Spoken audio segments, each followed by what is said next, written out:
It was a love affair born in the Bayou.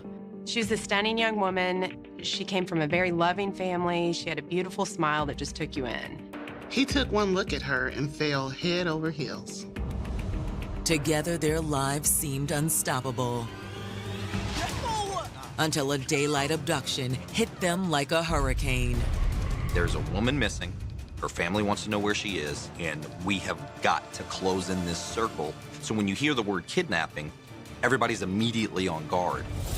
But as a stunned community holds its breath, a family springs into action.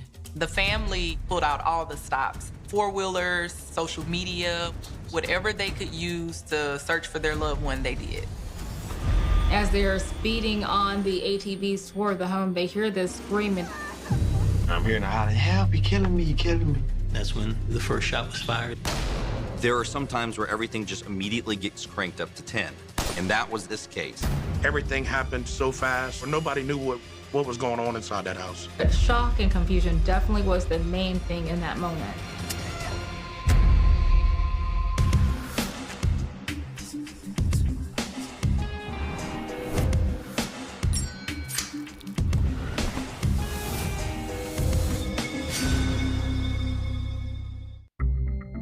November 6, 2013. It's a warm, humid afternoon in the capital of Cajun country, Lafayette, Louisiana. Yeah, Cajun Creole kind of style, we're good for the food, hospitality, and just always having a great time, very friendly. Down on Madeline Street, Lafayette resident Demetria Robinson is heading home after her shift. It was a normal November day. I had just gotten off of work. Demetria crosses the street to her house, and shortly after she gets home, she hears a commotion outside of the community daycare facility across the street. I was standing outside, and I just hear noise, and I just seen this car, and this woman, she was blowing her horn. And I was like, what's going on? All of a sudden, you see two adults fighting. There's a woman literally trying to fight for her life, pleading for help. Pleading for anyone to help her and her child. Leave her alone! He's on top of her, and the baby is under her. Mind your business. And her eyes just looking at me saying help. But in that same instant, you look at the baby, he's crying, looking at me. It was just a crazy situation. In that split second, Demetria makes a fateful decision. I said a little prayer to myself. I said, God, just help me to get the baby. If you want me to get the baby, just help me. And some kind of way, I was just able to reach and just get the baby. And I made sure the baby was okay. And I took him into safety. The man took the woman and drove off, holding onto the steering wheel and her by the back of her head. So a lot of questions are running through people's mind, but through it all, they are in shock and they are confused. Within minutes, Lafayette dispatchers are flooded with 911 calls. There's a man beating a woman over here! Police race to the scene of the attack and are immediately thrust into an unbelievable manhunt where every last second counts and where one young mother's life hangs in the balance between life and death. In southern Louisiana, no one will ever forget the name Bethany Arsenault.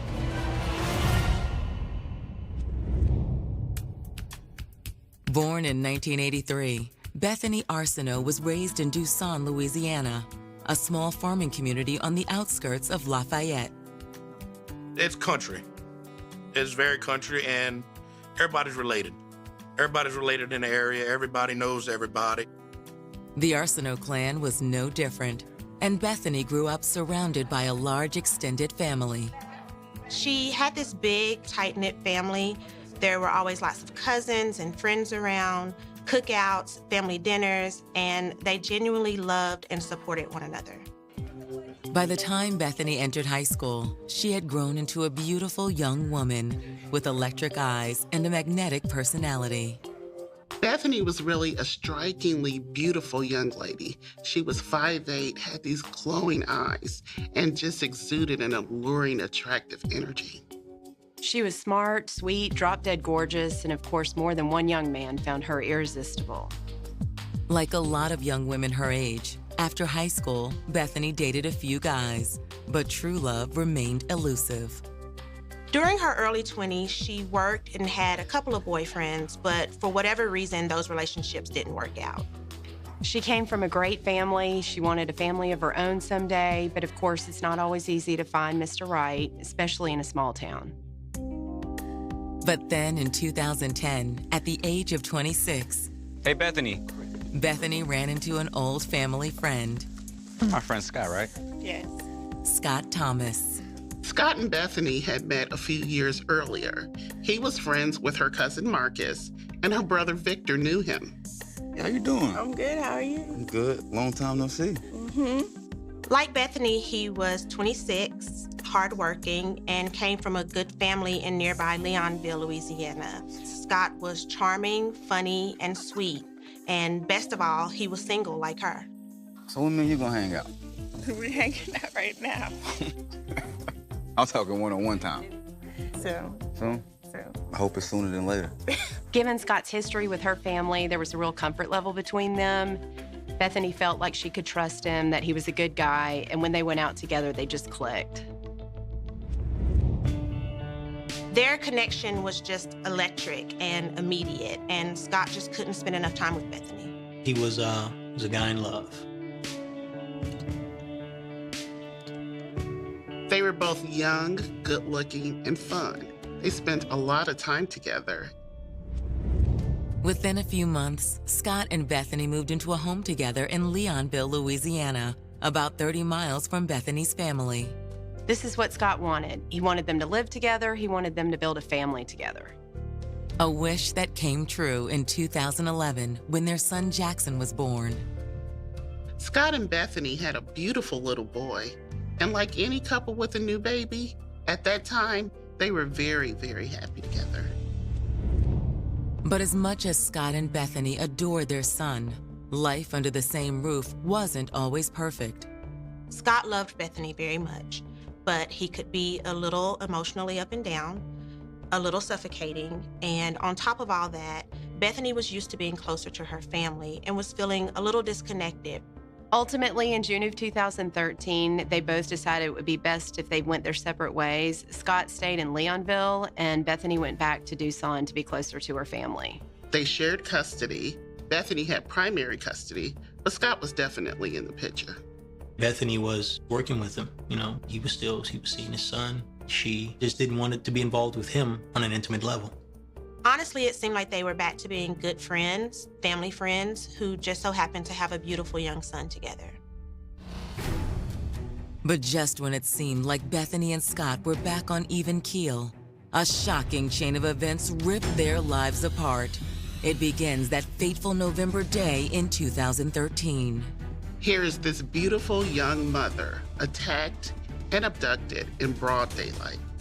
It was just a crazy situation.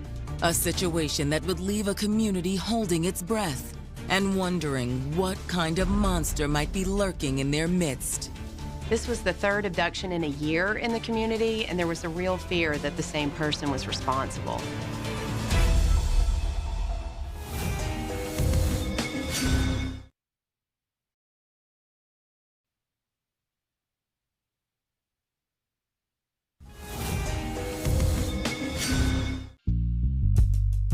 After a mutual breakup with her boyfriend, Scott Thomas, newly single mother Bethany Arsenault was ready and willing to take on the world. She was a beautiful 29-year-old woman. She had an adorable son, and she had her whole life in front of her.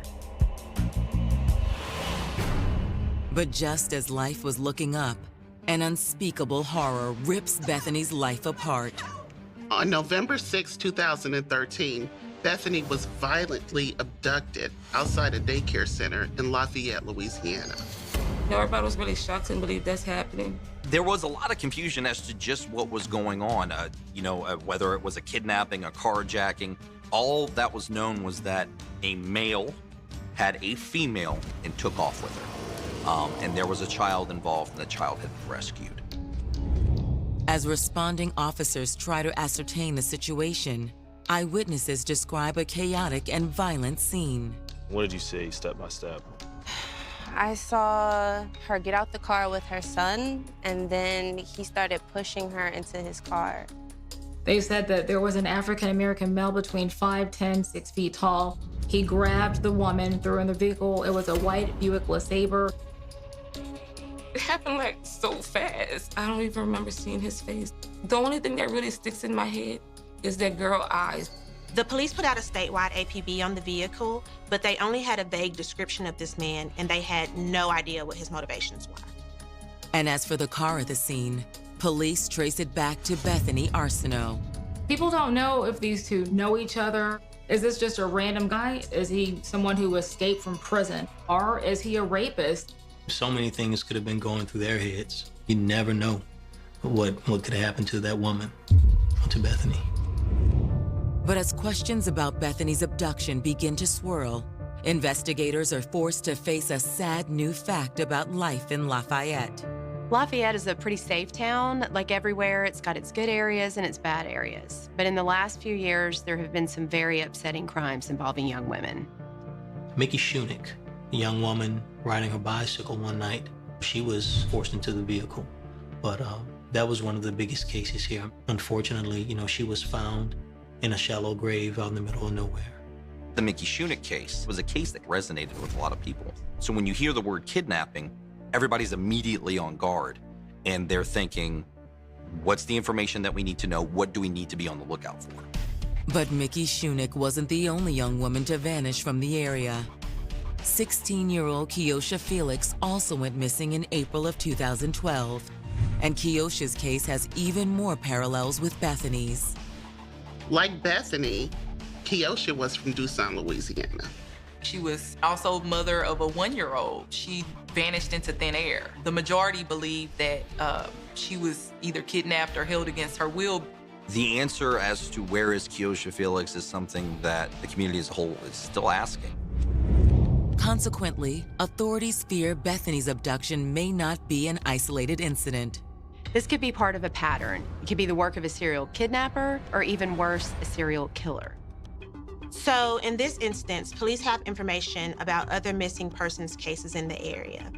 They have details about these cases that the family members don't have that may be relevant to this case. And they have to seriously consider, are these crimes related?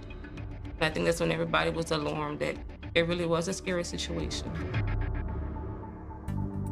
As the search for Bethany intensifies, news of her abduction rolls across the local airwaves. Our thought was, here's a missing person, here's a family that needs help. Let's get them the help they need. It just made you wonder what was going on. And after I found out there was a little boy involved, it was just the sense of having a little boy of my own. What's gonna happen to him now? Is his mom gonna be found? What's gonna happen? And then that's when it takes on a different aspect. As fear spreads through the community, detectives reach out to the Arsenault family to inform them that Bethany has been abducted. Their loved one was missing and they had no earthly idea where she was. When you have a very close member of your family that's in that type of imminent danger, you want to do what you have to do to find her. They were going to do everything in their power to find her, one way or the other. In a community where blood is thicker than water, there's hope that Bethany's family will be able to find her. But with a trio of young women now missing, would their efforts be too little, too late? I just thought in my mind that she was dead.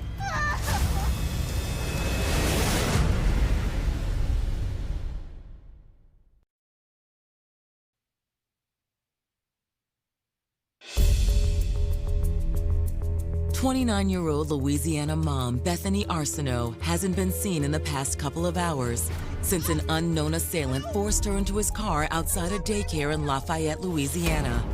And with 2 other local women missing and presumed dead, everyone in this quiet town is beginning to fear the worst. Everyone's extremely worried about Bethany. This is a very public kidnapping, a very violent event, and no one knows where Bethany is, who did it, or even if she's still alive. If it is a kidnapping, there are 2 people involved. There's the kidnapper and then there's the victim. The sooner you can find out what's going on, the sooner you can close in that circle. With the clock ticking, Bethany's family hits the streets in search of their missing loved one. She came from a large, loving family. I mean, the number of people out there searching for her, not giving up hope. They knew that also she was a fighter and wouldn't give up. Hello? Hi. This is my cousin Bethany. She's been missing since yesterday. Have you seen her? No, I haven't.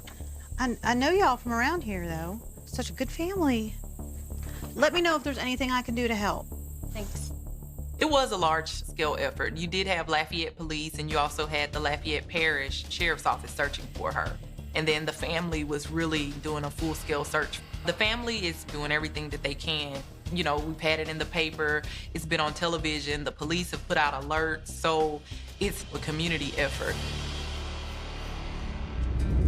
While Bethany's family goes door to door, investigators are still looking into the possibility that her case could be connected to the disappearances of Mickey Shunick and Kiosha Felix. Like Bethany, these were two attractive women who just up and disappeared. So is it possible that the same person could be responsible for all three crimes? But when investigators search for similarities between Bethany's disappearance and that of Mickey Shunick, they quickly hit a dead end. Right away, they can eliminate any connection between Bethany's case and that of 21-year-old Mickey Shunick because a registered sex offender had been arrested and charged with Mickey's death. And at the time of Bethany's disappearance, he was behind bars. However, Kiosha Felix's case isn't so cut and dry. The answer as to where is Kiosha Felix is something that we and the journalistic community and the community as a whole is still asking. She just disappeared into thin air. Law enforcement probably wouldn't want to call it a cold case because I'm sure they're doing everything that they can, but the dozens of times that I checked up with law enforcement about it, there have been no leads. While it's possible the individual who kidnapped Kiosha also abducted Bethany, there are some glaring differences between the perp's MO in each case. Kiosha basically vanished into thin air. No one had seen her alleged kidnapping. It was the opposite of Bethany's abduction. This was brazen in every sense of the word, not only because of the time of day, but with certain kidnappings, things are planned out. There is thought that has gone into it. This just seemed like either someone had snapped or someone had had enough. But just who in Lafayette would want to abduct and perhaps kill Bethany Arsenault? People don't know if these two know each other. Are they friends? Are they lovers? Is this just a random guy and they're trying to figure out what to do? Before investigators have time to zero in on a suspect, officers stumble upon a huge discovery.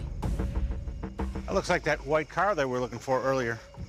On the night of November 6th, just 9 miles from the scene of Bethany's kidnapping, police found an abandoned white Buick LeSabre behind an oil production facility in Tucson. It was a rural area surrounded by woods and sugarcane fields. They immediately search the area and find a woman's shirt on the ground and find additional clothing and blood in the vehicle. I've got a footprint. When authorities arrived, they saw 2 sets of footprints heading into the fields. Somebody's barefoot and they're heading into the sugarcane. But tracking the prints at night through towering sugarcane fields is no easy task. That area, you look in sugarcane, probably 5.5, 6 foot tall. I mean, growing up as kids, we used to go play in it, treated it like a maze. It's very easy to run inside sugarcane and get lost. Coupled with the challenges of the landscape, a recent rain had just fallen in the area. They were not able to find any leads, and it probably had something to do with the weather conditions. Because sunspots were still wet. Those fields hold water. But as far as to find footprints inside there, it's pretty rare. Even though the footprints don't pan out, officers have better luck with the abandoned vehicle. When police ran the plates on the Buick, they found that it belonged to Bethany's ex-boyfriend, Scott Thomas. But could the doting father of Bethany's young son truly be behind her shocking abduction? If so, just what had pushed him over the brink? As investigators press for answers, an unexpected call is about to reignite a family's fading hope. The family and authorities and volunteers are out searching tirelessly for Bethany. Then all of a sudden, the sister gets a phone call, and it's Bethany.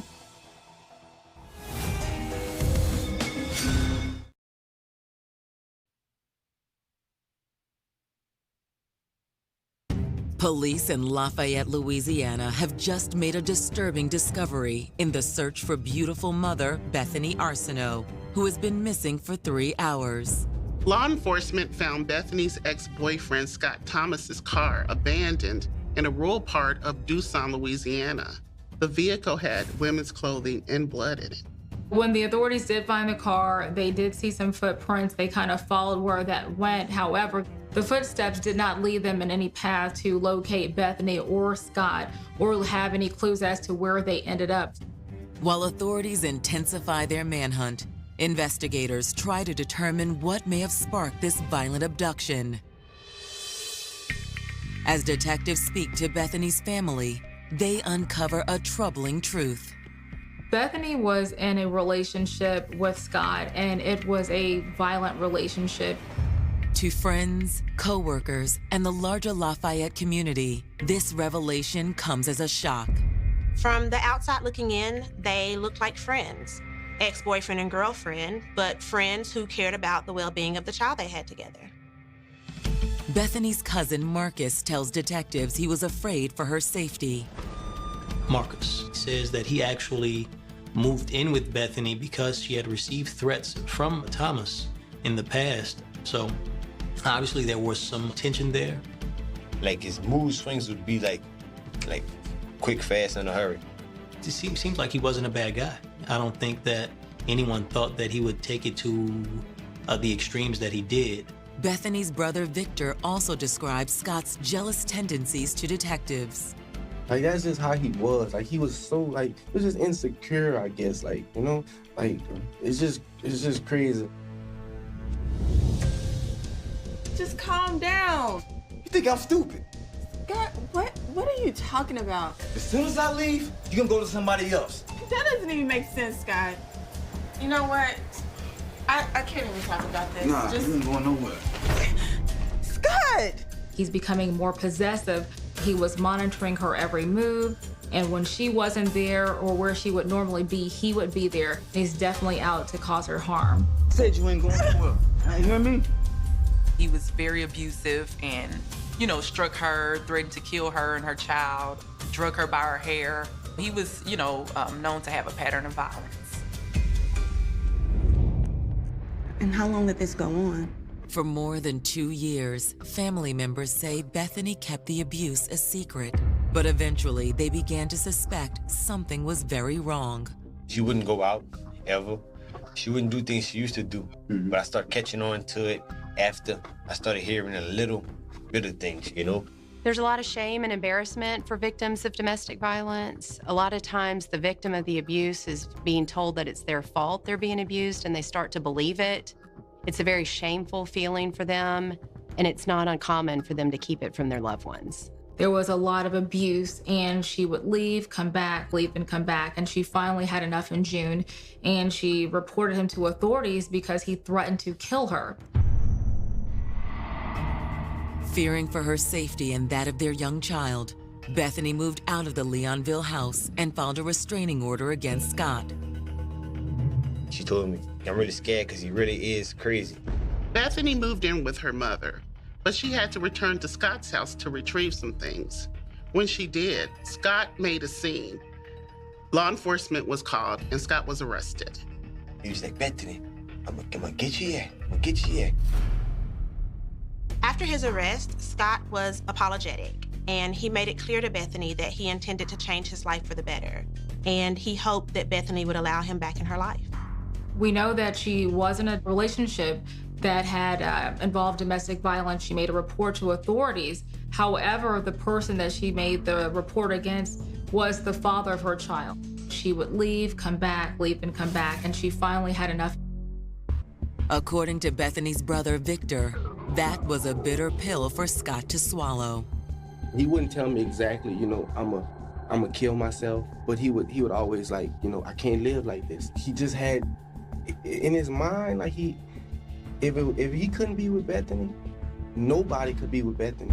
For detectives, it's now clear Scott Thomas is their man. But if Bethany is Scott's captive, they know there may not be much time to save her. No one even knows if Bethany is still alive. This guy sounds suicidal, and it's quite possible he's planning to kill Bethany and himself.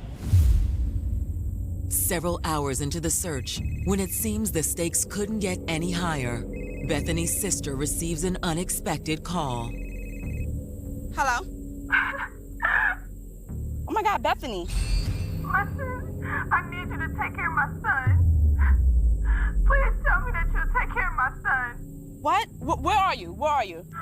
Just promise me. Bethany, where are you? Bethany. While it's reassuring to know Bethany is still alive, the sense of relief is fleeting. The sister doesn't know where her sister's calling from, what's going on, but those words, take care of my son, kind of implies like, hey, this is it. It's your responsibility because I'm not gonna be here anymore. But as one family's worst nightmare continues to unfold, another equally shocking development takes the case in an even more unbelievable direction. One of the younger cousins went to see the psychic. She said, don't go too far. Bethany is still in the area.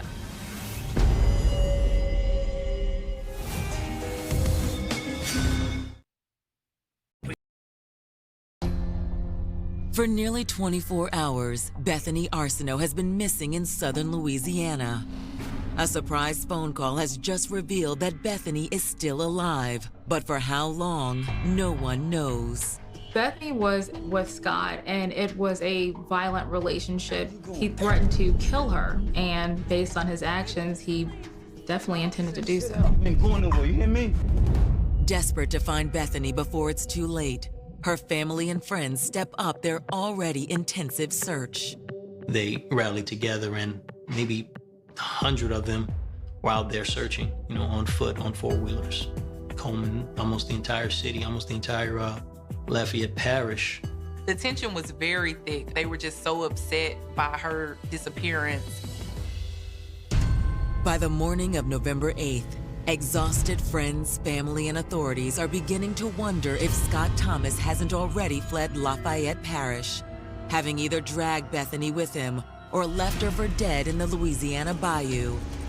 Authorities, once they found the footsteps, they used multiple things. They used drones, they used cadaver dogs, and they were not able to find any lead. But just as their hopes are fading, Bethany's family receives a tip from a most unusual source.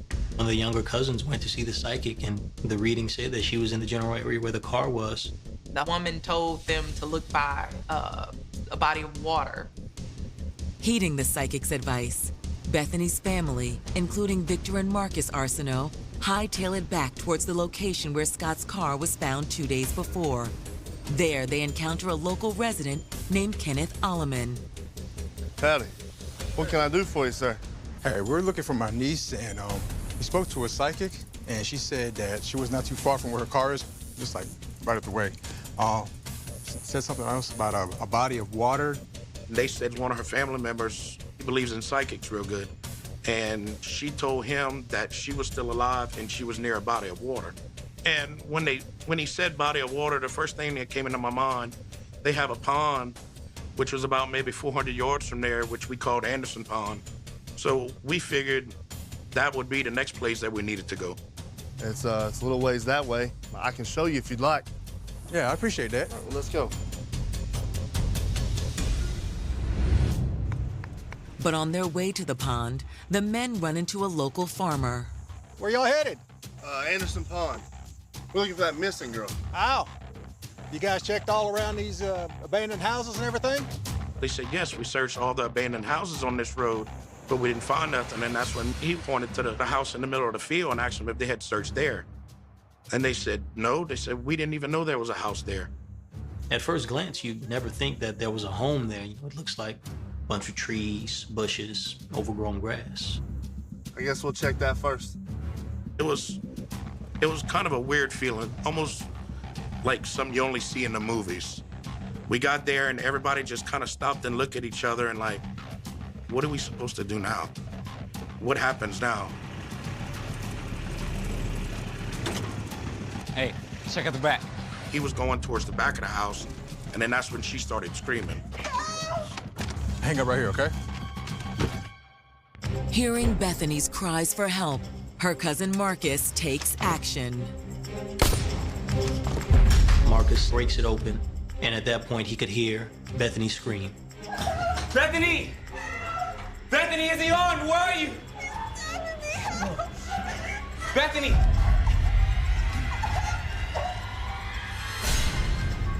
He had a knife to her throat and he started, stabbing her, in essence, in the throat and in the head. Scott, stop! Scott, stop! And at that point, he opened fire. Marcus! When she started screaming, everything happened so fast, and everything, the gunfire and everything, everybody scattering at the same time, everybody hollering for the police. None of us knew what was going on. Nobody knew what was going on inside that house.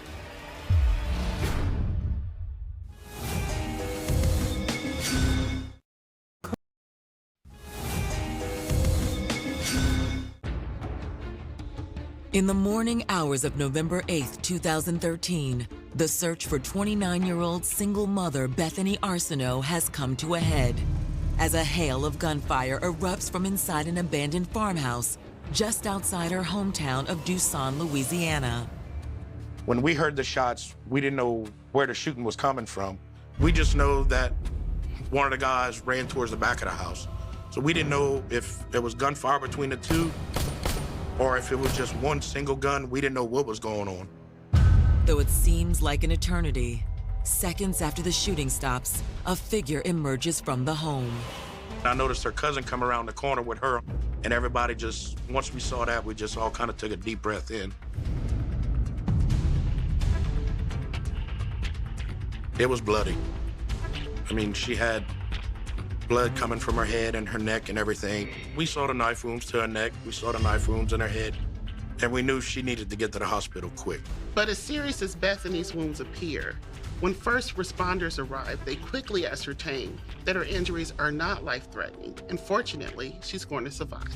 Everyone is clapping, they're cheering, they're hugging each other. So it was a moment of triumph. With Bethany now en route to a hospital, a team of officers cautiously enters the abandoned farmhouse. Clear right. Officers don't know if Scott Thomas is truly dead or if he's still alive, armed, and dangerous. Moments later, they find his lifeless body in a bedroom. Body left. Tango 7, starting major crimes in the detective police. The scene is nothing short of pure carnage. There's blood everywhere. There are bullet casings everywhere. It looks like the shootout at the OK Corral. No pulse. Bethany's cousin, Marcus Arsenault, had in fact shot Scott Thomas 11 times. When Marcus eventually sits down with detectives, he describes why Scott had left him little choice. They kicked down the door, went into the bedroom, and there Scott was on top of Bethany, stabbing her. They tussling, which somehow, she's like, he's stabbing me, Mark, he's killing me, help, he's stabbing me in my head, he stabbed me. When the first shot hit him, he kept stabbing her. I shot him in the leg, I shot, and I hit him in the ribs. I hit him in the ribs, that's when he dropped the knife. He had to strike him 11 times before Bethany was able to free herself from his grip. That's how strong and possessive he was. He was being shot numerous times, but he was intent on causing her physical harm and killing her. But just how lucky Bethany is to be alive doesn't become clear until 11 days later, when she's able to speak with detectives. According to Bethany, it all began on the afternoon of November 6th, 2013. So although she had a restraining order against him, she did have shared custody.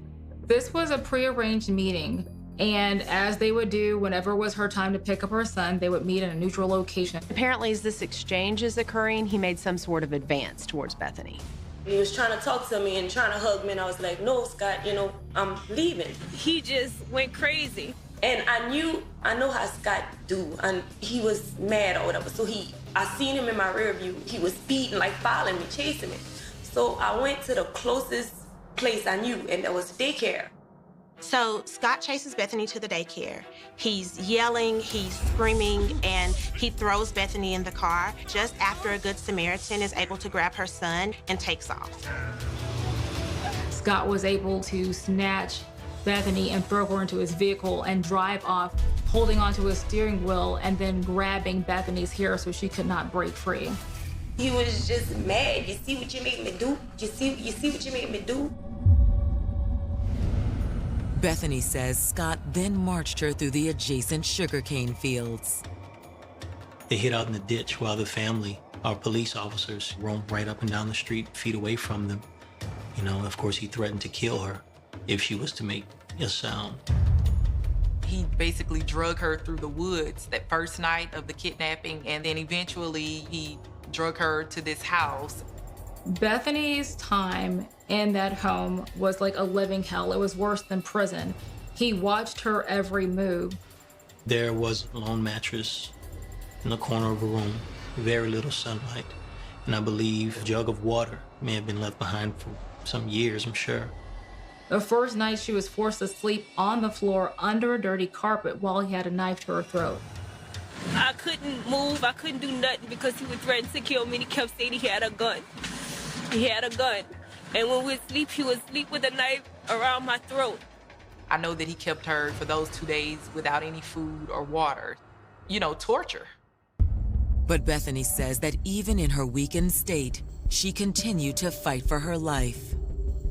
The first day there, she was trying to go into the restroom and she was like, you know what, I'm not gonna let this guy just, hold me here. So she got a curtain rod and tried to hit him upside the head. And, it just bounced off.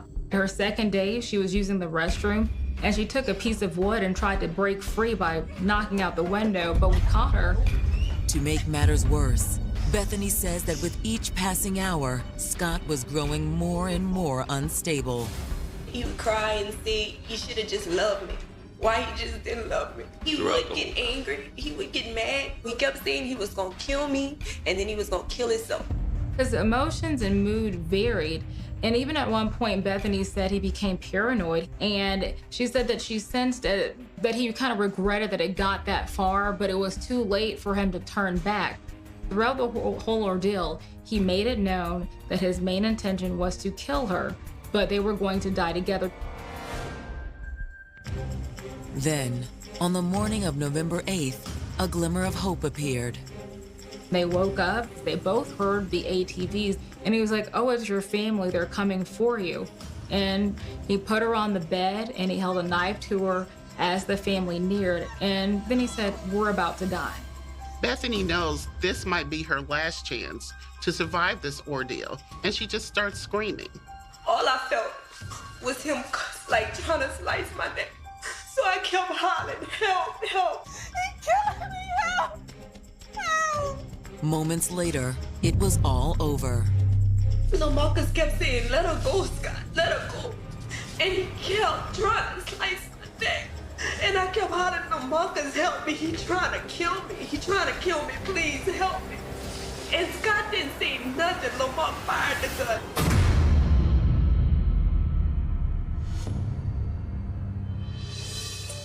Everything had to have fallen into place for this story to end how it did. The fact that from the moment this happened, the family and the community came together and they fought to get her back. She came out bloodied, she came out scarred, but she came out of it. Following Bethany's statement, on April 23, 2014, a Louisiana grand jury formally clears her cousin Marcus of any wrongdoing in the shooting death of Scott Thomas. Everyone thought that Marcus did the right thing. Law enforcement did end up saying that it was a justifiable homicide. And I believe had they not, it would have been public outrage. And though Bethany and her family are still reeling from the terrible aftermath of her violent abduction, everyone knows the final outcome could have been far, far worse. It was just courageous and brave effort by the entire family. I believe that everyone thought that Marcus did the right thing. The fact that she made it out of this and, was saved by her family, reunited with her son, I mean, it's just the ultimate story of survival. Scott was hoping that he would die with Bethany. Throughout the whole ordeal, he made it known that his main intention was they were going to die together. It definitely was a case of, if I can't have you, no one will. It wasn't exactly a sigh of relief. They were ecstatic to have Bethany out of harm's way, but they were also apologetic for the Thomas family. This woman, although what she had to go through was gruesome, got out alive. And that isn't an officer carrying her. And that says a lot. The officers were there, but in that image, that's a community and that's a family literally holding each other up.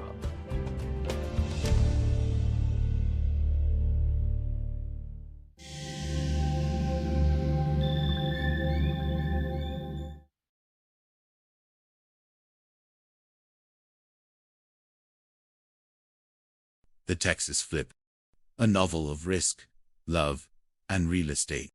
Chapter 1, The Curse of the Redhead. The Texas sun was an unapologetic weight, pressing down on the asphalt of the Houston suburbs, until the air shimmered with a ghost of heat. Inside the Hart household, Reba Hart sat at the kitchen table. A stack of closing documents mocked her from under the fluorescent light. She was a woman built of grit and fire-red hair, but today, the fire felt like it was smoldering under a pile of damp ashes. I sold it, Reba announced to the empty room, her voice a mixture of triumph and poison. That little starter home on Elm Street, the one I've been nursing like a sick kitten for 6 months. Gone. Cheyenne, her eldest daughter, wandered in, balancing a toddler on one hip, and a look of vague concern on her face. That's good. Right, Mom. Isn't selling houses the whole point of your job? Reba let out a dry, huckin' laugh. In theory, yes. In practice, I am apparently a charitable organization for people named David Davids. She explained the sting. David Davids, a man whose parents were clearly as uninspired as his business ethics was. Another agent at her firm. He hadn't bought the house to live in.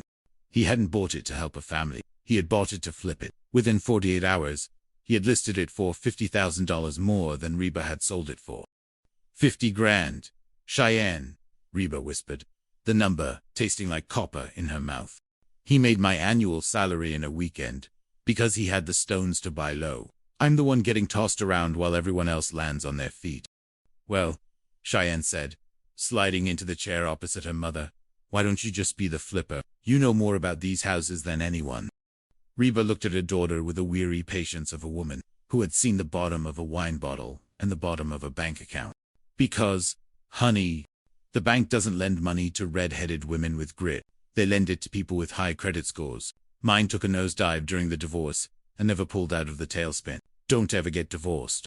Cheyenne, it ruins your soul and your interest rates. The conversation shifted, as it often did in the Hart house, toward the absurd.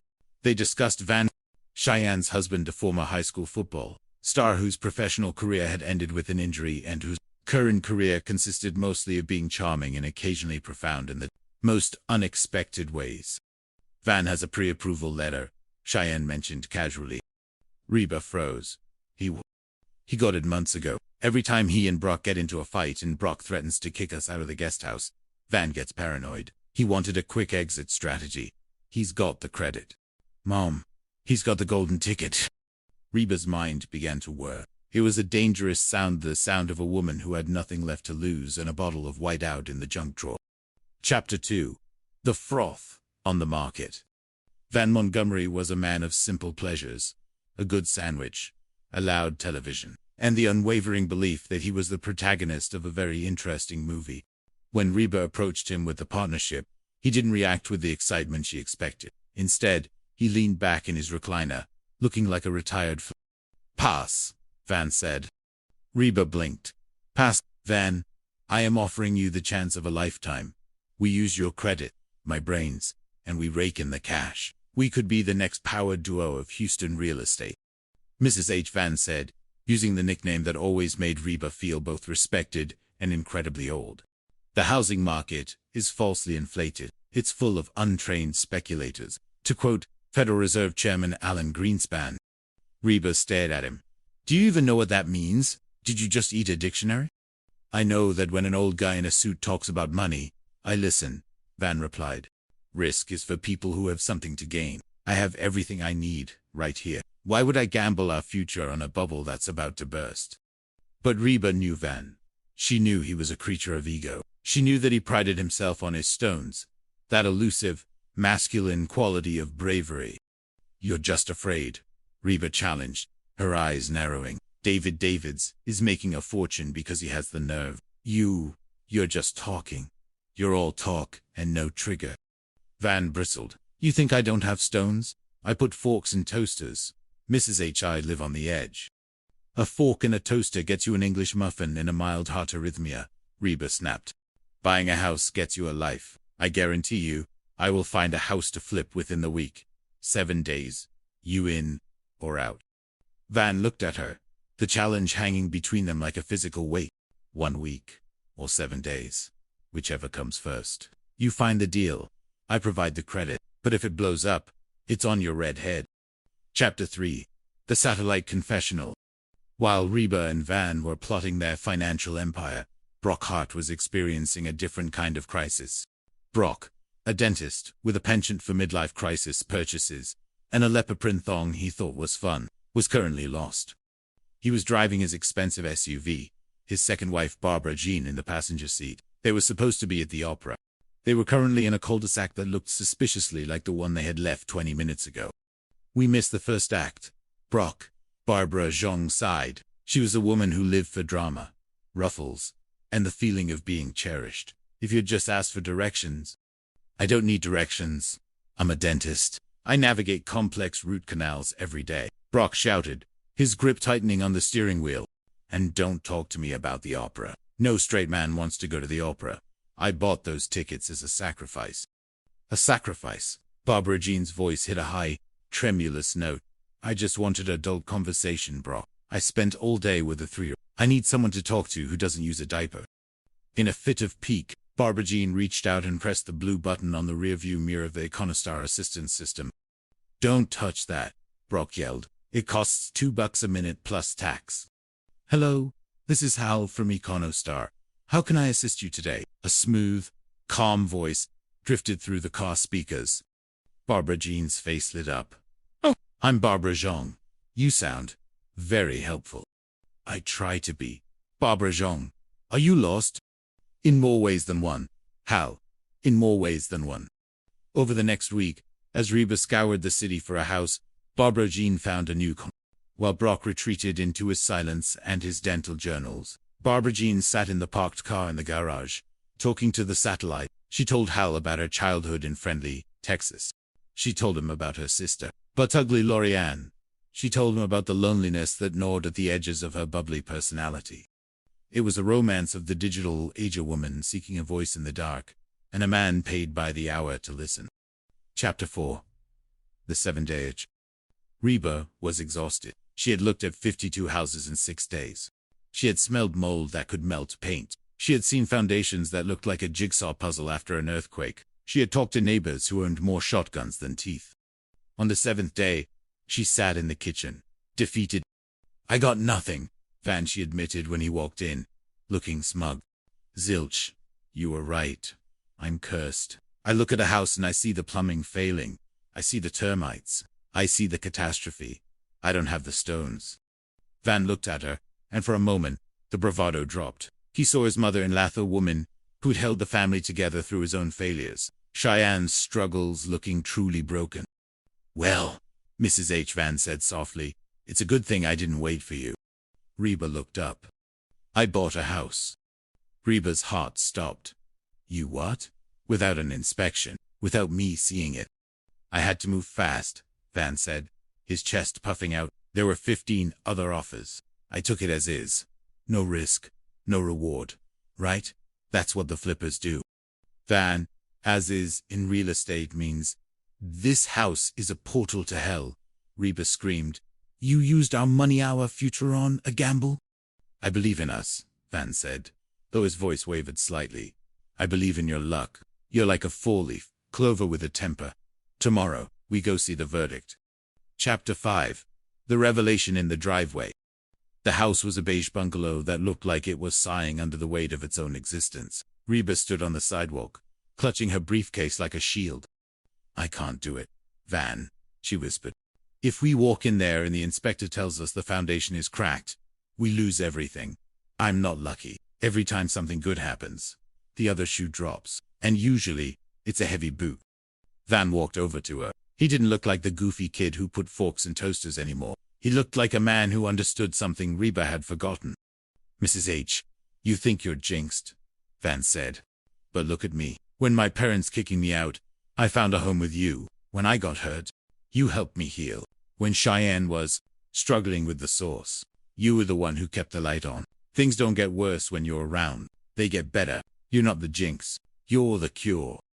Reba felt a tear prick her eye. Van, that is the sweetest, most manipulative thing you have ever said. I mean it. Now, do you want to back out? I'll take the hit. I'll let you off the hook right now before we hear the report. Reba looked at the house. She looked at Van. For the first time in years, she felt a spark of that old fire. Let's see what we bought. The inspector walked out of the front door, wiping his brow. He looked at them solemnly. Well, the house is a dump. Van's face fell. Reba felt the world tilt. Just kidding. The inspector grinned. I love doing that. The house is solid. Roof is new. Plumbing is copper. And the foundation is like a rock. You guys got a steal. Reba nearly collapsed with relief. Van, we did it! We're flippers. As they celebrated, the inspector turned to Van. Funny though. Usually people don't pay for 2 inspections in 1 week. Reba froze. 2 inspections. The inspector nodded. Yeah, Van had me out here last Tuesday before he put the offer in. He knew the house was perfect before he even showed it to you. Reba turned to Van, her eyes narrowing. You set me up. The whole lucky speech. The as-is gamble. You knew all along. Van shrugged, a slow, guilty smile spreading across his face. I believe in you, Mrs. H, but I'm not an idiot. I'm a businessman. Chapter 6. The Shadow of 2 Names. Victory, Reba soon discovered, had a very specific scent. Stale, cigarette smoke, and wet dog. That was the primary olfactory profile of the steel Van had purchased. As they stood in the living room the following morning, the reality of their situation began to sink in. The walls were a shade of yellow that suggested the previous owners had been heavy smokers, or very confused about interior design. The carpet felt like it was alive, and not in a friendly Pixar movie kind of way. Okay, Van, Reba said, snapping a pair of yellow rubber gloves onto her hands. We have the house. We have the luck. Now we need the labor. If we want to flip this before the bubble bursts, we need to be out of here in 30 days. 30 days, Van scoffed, waving a crowbar around like a scepter. Mrs. H, I was a linebacker. I can move walls. I can move mountains. A little wallpaper isn't going to stop the Montgomery hot juggernaut.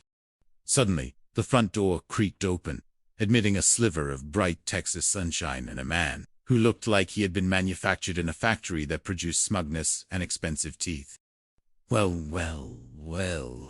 the man said, his voice a smooth, oily drawl, and by dynamic, I mean desperate.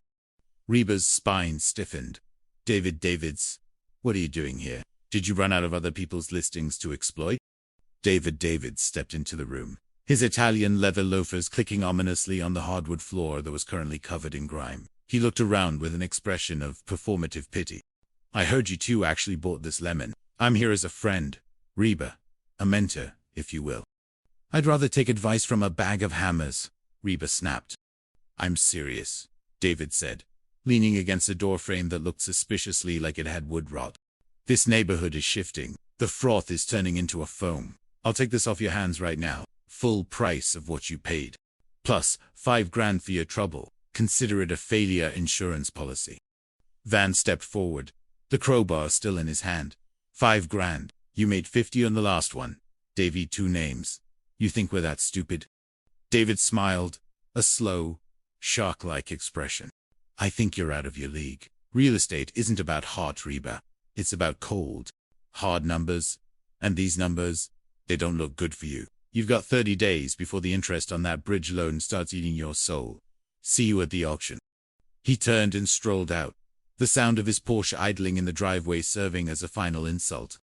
Reba looked at Van. The silence in the dusty room was heavy. He's right about one thing, she whispered. The clock is ticking. Chapter 7. The Hammer of Justice. The first week of renovation was a descent into a specific kind of hell. Reba, Van, and a very reluctant Cheyenne were the primary labor force. Van's approach to demolition was enthusiastic but unguided. He had managed to take down a non-load-bearing wall in 20 minutes, but he had also accidentally severed a water line that flooded the kitchen. It's a water feature, Van shouted as he tried to plug the leak with his thumb. It adds value. It's organic. Reba was currently balanced on a ladder, scraping 3 decades of popcorn ceiling off with a spatula. Van, if you call one more disaster organic, I am going to bury you in the backyard and tell the police you were a natural fertilizer. Cheyenne was in the corner, wearing a designer face mask and gingerly painting a baseboard. I don't see why we can't just hire people, Mom. This is ruining my manicure. And the smell. I think I'm developing a permanent allergy to 1982. We can't hire people because we spent all the money on the down payment and the as-is closing costs. Reba grunted, a flake of ceiling landing in her hair. Sweat, equity, that's what flips are made of. As the sun began to set, casting long, orange shadows through the bare windows, Brock pulled up in his SUV. He looked tired, but he was carrying several bags of fast food, the universal olive branch of the Hart family. I brought sustenance, Brock announced, stepping over a pile of discarded drywall. And news. Is the news that you've decided to pay for a contractor? Reba asked hopefully. No. The news is that Barbara Jean has decided she is a visionary designer, Brock said with a sigh. She's been watching HGTV for 18 hours straight. She has a mood board. And Reba? It involves a lot of turquoise. Reba closed her eyes. Lord, give me the stones to survive this. Chapter 8. The Turquoise Temptation. Barbara Jean arrived the next morning like a whirlwind of ruffles and enthusiasm. She was carrying a stack of magazines and a paint fan that was 90% neon. Reba, honey, I have it, she squealed, hugging Reba and leaving a faint scent of lavender and desperation on her work shirt. The friendly, Texas aesthetic. We're going to make this house feel like a warm hug from a neighbor you actually like. Barbara Jean Reba said slowly, trying to maintain her sanity. This is a flip. It needs to be neutral. Grays, whites. Maybe a grege if we're feeling spicy. We want people to see themselves here, not a hug from a stranger. Oh, Reba. You're so cynical, Barbara Jean said, spreading her magazines across a dusty countertop. Look at this. Bahoshi questioned Zen. It's the next big thing. We need a feature wall in the living room. Something bold. Something that says, I have a personality and I'm not afraid to use it. Van walked in, covered in sawdust. I like bold. Bold is good. Is it as bold as putting a fork in a toaster? It's bolder, Van, Barbara Jean cried. It's turquoise dream. For the next 4 hours, Reba fought a losing battle against the turquoise tide. Every time she turned her back, Barbara Jean was pitching a whimsical light fixture, or a tile pattern that looked like a kaleidoscope had an accident. But as Reba watched Barbara Jean watched the way she genuinely cared about making the space beautiful, she realized something. Barbara Jean wasn't just trying to design a house. She was trying to design a place where she belonged. Okay, Reba said, finally putting down her scraper. One feature wall. In the small bedroom. If the buyers hate it, we can paint over it in an hour. Barbara Jean's face lit up like a Christmas tree. Oh, Reba, you won't regret this. It's going to be a masterpiece. As Barbara Jean skipped off to the hardware store, Reba looked at Van. We are going to lose so much money, aren't we? Van put an arm around her, his dusty shoulder rubbing against hers. Maybe, but hey, at least we'll have stones. Turquoise ones. Chapter 9. The Dust and the Dream. By the middle of the second week, the steel house had been stripped to its bones. The turquoise feature wall was done, looking like a neon bruise in the middle of a beige room, but Barbara Jean was delighted. Reba, on the other hand, was calculating the cost of a bucket of white primer.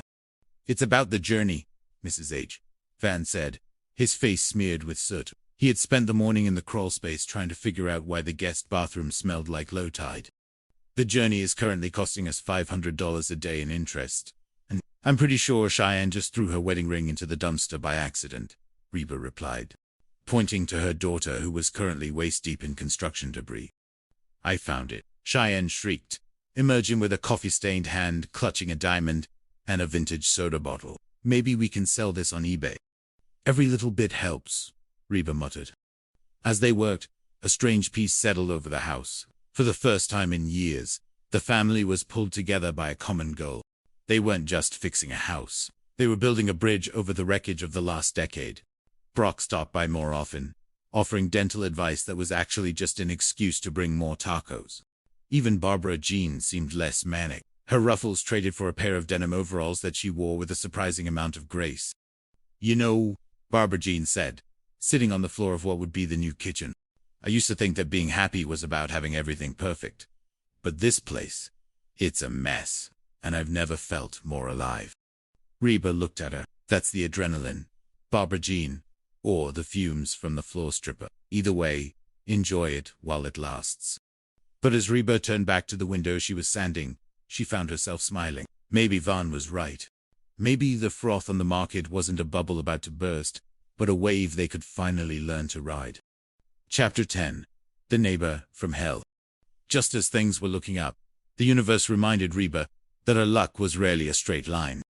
A black sedan pulled up to the curb, and a woman who looked like she had been carved out of a very expensive piece of granite stepped out. She marched up the driveway, her heels clicking like gunshots. I am Mrs. Gable, the woman announced, not bothering with a greeting. And I am the president of the Homeowners Association for this block, which, I might add, does not allow unauthorized structural modifications or visual disturbances like that thing in the window. She pointed to the turquoise wall, which was visible through the uncurtained glass. It's a feature wall, Barbara Jean piped up, appearing behind Reba. It's bohoshik. It's a violation, Mrs. Gable snapped, and I have it on good authority from a very reputable real estate agent, a Mr. David Stat. You are operating without a commercial flipping license. Reba's blood ran cold. David's told you that. He was very concerned about the integrity of the neighborhood, Mrs. Gable said, handing Reba a thick envelope. This is a... You have 48 hours to provide proof of all permits and licenses, or the city will red tag this property. She turned and marched back to her car, leaving Reba standing in the dust of her own ambition. He's trying to freeze us out, Reba whispered. He knows we can't afford a delay. If the city shuts us down, the bank pulls the loan. We lose the house, the money, and Van's credit. Van walked out, his linebacker shoulders sagging. What do we do, Mrs. H? Reba looked at the turquoise wall, then at her family. The fire in her red hair seemed to catch. We do what hearts always do, Van. We fight. Cheyenne, get me the phone. Barbara Jean, get me a gallon of grease paint. We're going to give Mrs. Gable a neighborhood she'll never forget. Chapter 11. The Midnight Paint Job. The next 48 hours were a blur of caffeine and desperation. Reba spent the day at the city permit office, navigating a labyrinth of red tape that David's had clearly greased with a few well-placed donations. Meanwhile, back at the house, Van and Brock were performing a miracle of plumbing and electrical work. They weren't professionals, but they had stones and a YouTube tutorial for everything. If this wire touches this pipe, does the house explode? Brock asked, holding a pair of pliers. Only if you're thinking negative thoughts, Doc, Van shouted from the other room. Positive vibes only. When the sun went down, the real work began. They couldn't let Mrs. Gable see the turquoise wall through the window, but they didn't want to lose Barbara Jean's masterpiece just yet. We're going to build a false wall, Reba commanded. A thin sheet of drywall, painted the most boring shade of taupe known to man. We place it 6 inches in front of the turquoise wall. To the HOA, it looks neutral. To us, the dream stays alive.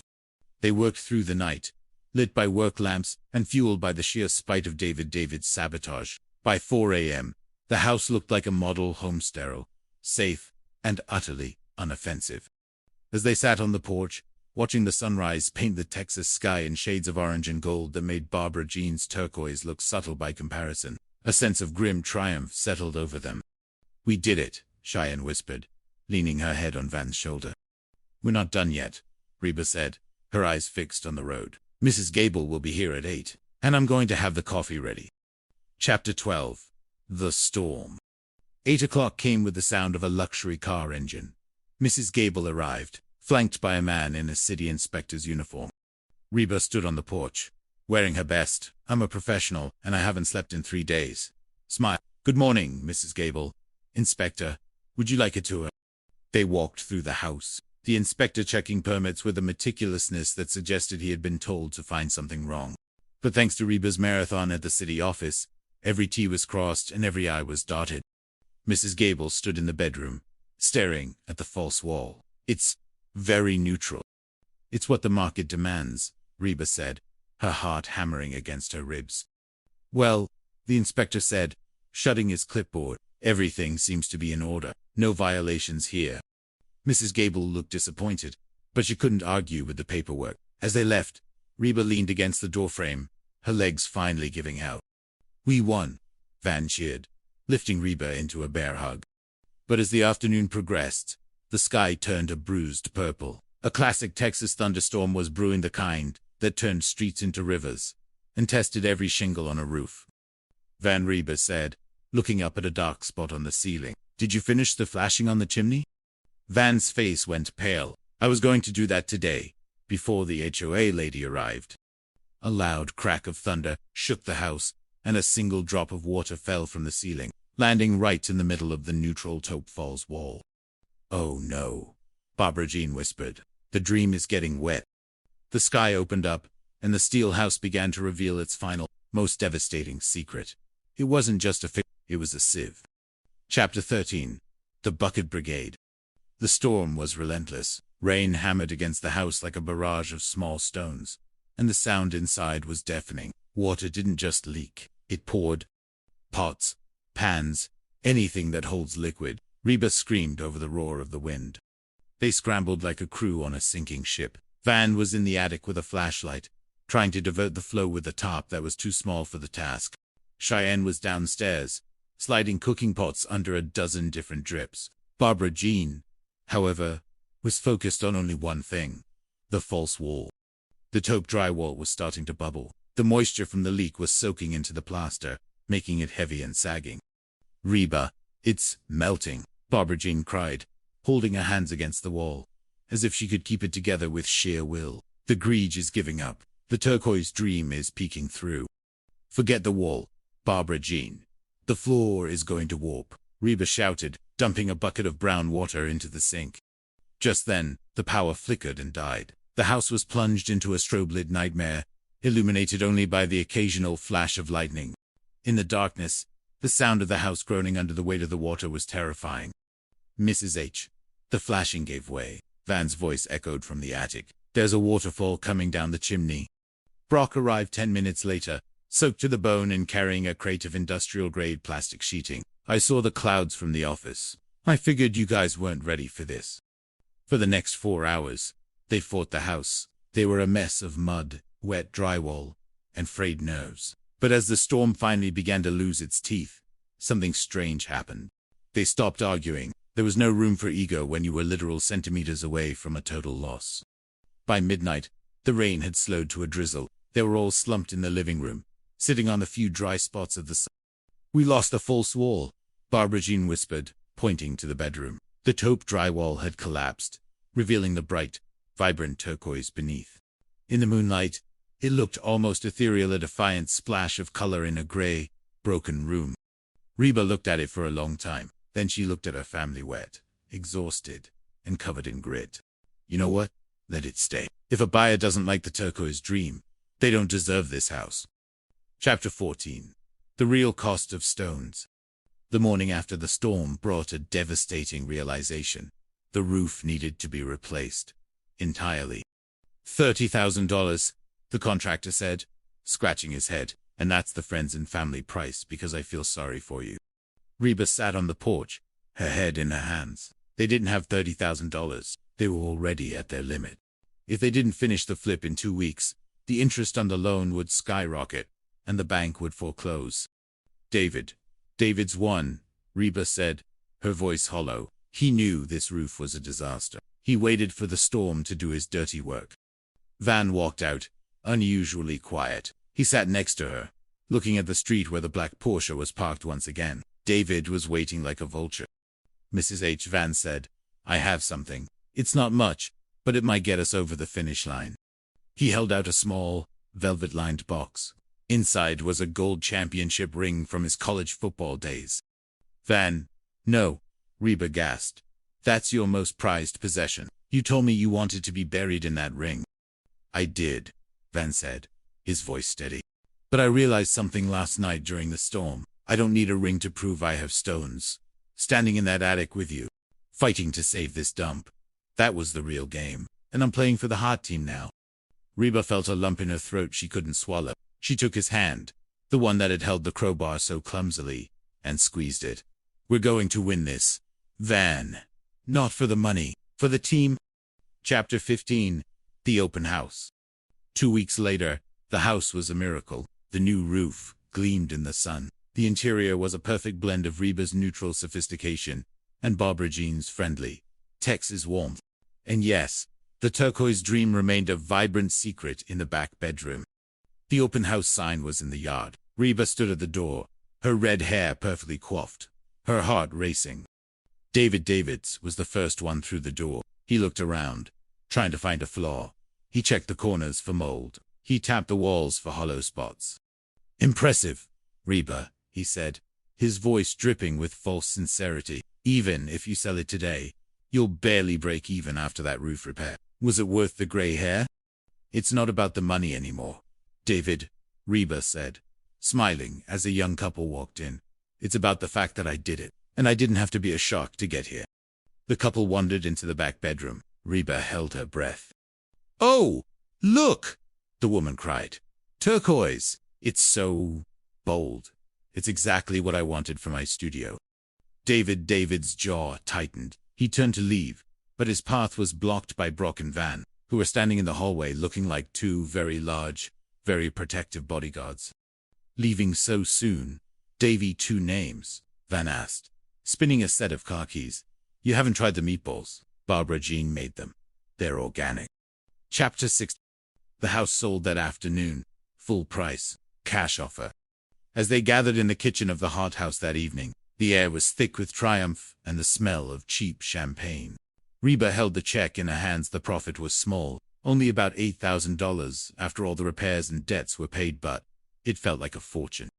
To the first flip, Reba toasted, raising her glass.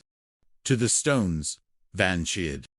"And to the satellite," Barbara Jean added, winking at Brock. Brock smiled and pulled her close. "No more satellites, BJ. From now on, if you want to talk, I'm right here. And I've already downloaded a GPS app that never gets lost." The phone rang. Reba picked it up. "Hello, Mrs. Hart. This is Hal from I'm calling to follow up on a service request from Mr. Brock Hart." Reba looked at Brock, then at the phone. A slow, mischievous smile spread across her face. "Oh, Hal, you have no idea. Why don't you tell me all about it? I've got all night." Chapter 17. The Empire Strikes Back. Success in real estate is a lot like a high-speed chase. As soon as you stop to catch your breath, you realize you're being followed by a hungry predator. 3 months after the sale of the bungalow, Reba and Van had officially formed Hart and Montgomery Enterprises. They had a small office space, a shared computer, and a bank account that no longer looked like a tragic poem. "We need a bigger challenge, Mrs. H," Van said, leaning over a map of Houston. "The bungalow was just the preseason. I'm ready for the playoffs." "The playoffs currently look like a 3-story Victorian on the edge of the historic district," Reba replied, pointing to a grainy photo of a house that looked like it belonged in a gothic horror novel. "It's been on the market for 3 years. It's a local legend for being haunted. But I checked the records, it's just haunted by bad plumbing and a massive tax lien." "Blackwood Manor," Van whispered, the name sounding like a challenge. "It's got a turret. I've always wanted a turret. I could see the whole neighborhood. I could see David Davids coming from miles away." Reba laughed, but her eyes were serious. "It's a huge risk, Van. The renovation cost will be triple what the bungalow was. If we fail, it's not just your credit on the Lanites, the whole business. Mrs. H, we have the dream. We have the stones. And most importantly," he gestured to the door where Barbara Jean was currently painting a sign in glitter, "we have the designer." Chapter 18. The Victorian shadow. Blackwood Manor was even more imposing in person. It loomed over the street like a disgruntled elder, its gingerbread trim sagging and its windows covered in a century of dust. "Oh, my lord," Barbara Jean breathed, stepping onto the porch. "It's beautiful. It's like a wedding cake that someone left out in the rain for 50 years. I can see it already." "Try structural nightmare expensive mistake," Cheyenne said, following them with her toddler. "Mom, there's literally a tree growing through the kitchen window." "That's not a tree, Cheyenne. That's natural indoor landscaping," Van shouted, already heading for the turret. As they explored the house, the silence was heavy. The air felt thick with the history of the families who had lived and failed here. Reba found herself in the grand library, where the floorboards creaked in a way that sounded almost like a warning. Suddenly, the front door swung open. It wasn't the wind. David stood there, silhouetted against the bright afternoon sun. He wasn't smiling this time. He looked furious. "I see you bought the Blackwood place," he said, his voice flat. "I warned you about the neighborhood shifting, Reba. This is professional suicide." "You seem very invested in our suicide, David," Reba said, crossing her arms. "Why is that? Are you afraid we might actually make this place look good?" "I'm afraid you're going to devalue the entire district with your turquoise dreams and amateur hour renovations," David snapped. "I've just purchased the empty lot next door. I'm building a high-rise modern complex. Glass, steel, minimalist. It will tower over this old wreck and turn it into a shadow." "A high-rise," Reba gasped. "This is a historic district. David, you can't just build a skyscraper here." "Watch me," David said, his eyes cold. "I have the city council in my pocket. By the time you finish your first coat of paint, the demolition crews will be breaking ground next door. Have fun in the dark, Reba." Chapter 19. Secrets in the Floorboards. The war for Blackwood Manor began that evening. "He's trying to block our light," Barbara Jean cried, clutching her mood board. "If he builds a high-rise, no one will ever see the turret. The turret is the soul of the house." "We have to stop him," Reba said, her mind racing. "If he has the council, we can't fight him through the usual channels." Van was silent, his brow furrowed in thought. He was sitting on the floor of the library, absent-mindedly tapping a loose floorboard. "Wait a minute. Mrs. H, look at this." He pulled up the board, revealing a small, rusted metal box hidden in the joists. "What is it?" "Treasure," Cheyenne asked, leaning in. Reba opened the box. Inside weren't gold coins or jewels. There were letters, old, yellowed letters dated back to the 1920s. "These are from the original builder, Elias Blackwood," Reba whispered, reading the delicate script. "He's writing to his sister. He's talking about a deed, a restriction." She scanned the pages, her eyes widening. "Van, listen to this. I have ensured that no structure taller than the manor shall ever be built on the surrounding land. For the view of the bay must remain clear for the ghosts of our ancestors. It's a perpetual easement." He recorded it with the state, not the city. "Does that mean David can't build his house?" Van asked, his face lighting up. "It means that as the owners of the manor, we hold the rights to the sky," Reba said, a triumphant grin spreading across her face. David's didn't do his homework. He bought a lot he can't use for anything taller than a doghouse. Chapter 20. The Vulture's Revenge. The next morning, Reba didn't go to the city council. She went directly to David's office. She placed a copy of the 1922 easement on his mahogany desk. "Good morning, David. I thought you might want some light reading for your breakfast." David read the document, his face turning a shade of purple that even Barbara Jean would find offensive. This can't be valid. It's 100 years old." "In Texas, easements are like redheads," David Reba said, leaning over his desk. "They're stubborn, they're loud, and they never go away. You can build your minimalist glass box, but it has to be exactly 1 story tall. Otherwise, I'll see you in court for the next decade." David slumped into his chair, the smugness finally draining out of him. "You've ruined me. I spent millions on that lot." "No, David," Reba said, her voice softening just a fraction. "You ruined yourself. You forgot that real estate is about more than cold, hard numbers. It's about the stories we tell and the history we protect." As she walked out of his office, the Texas sun felt warmer than ever. She drove back to Blackwood Manor, where Van was currently hanging a Heart in Montgomery sign from the turret. "Everything okay?" Mrs. H. Van shouted from above. Better than okay! Then Reba shouted back. The sky's clear. Let's get to work. Epilogue. The road ahead. Real estate, like life, is never just about the structures we build. It's about the foundations we repair. Reba Hart didn't become a millionaire that month. She didn't buy a Porsche, and she didn't move into a mansion.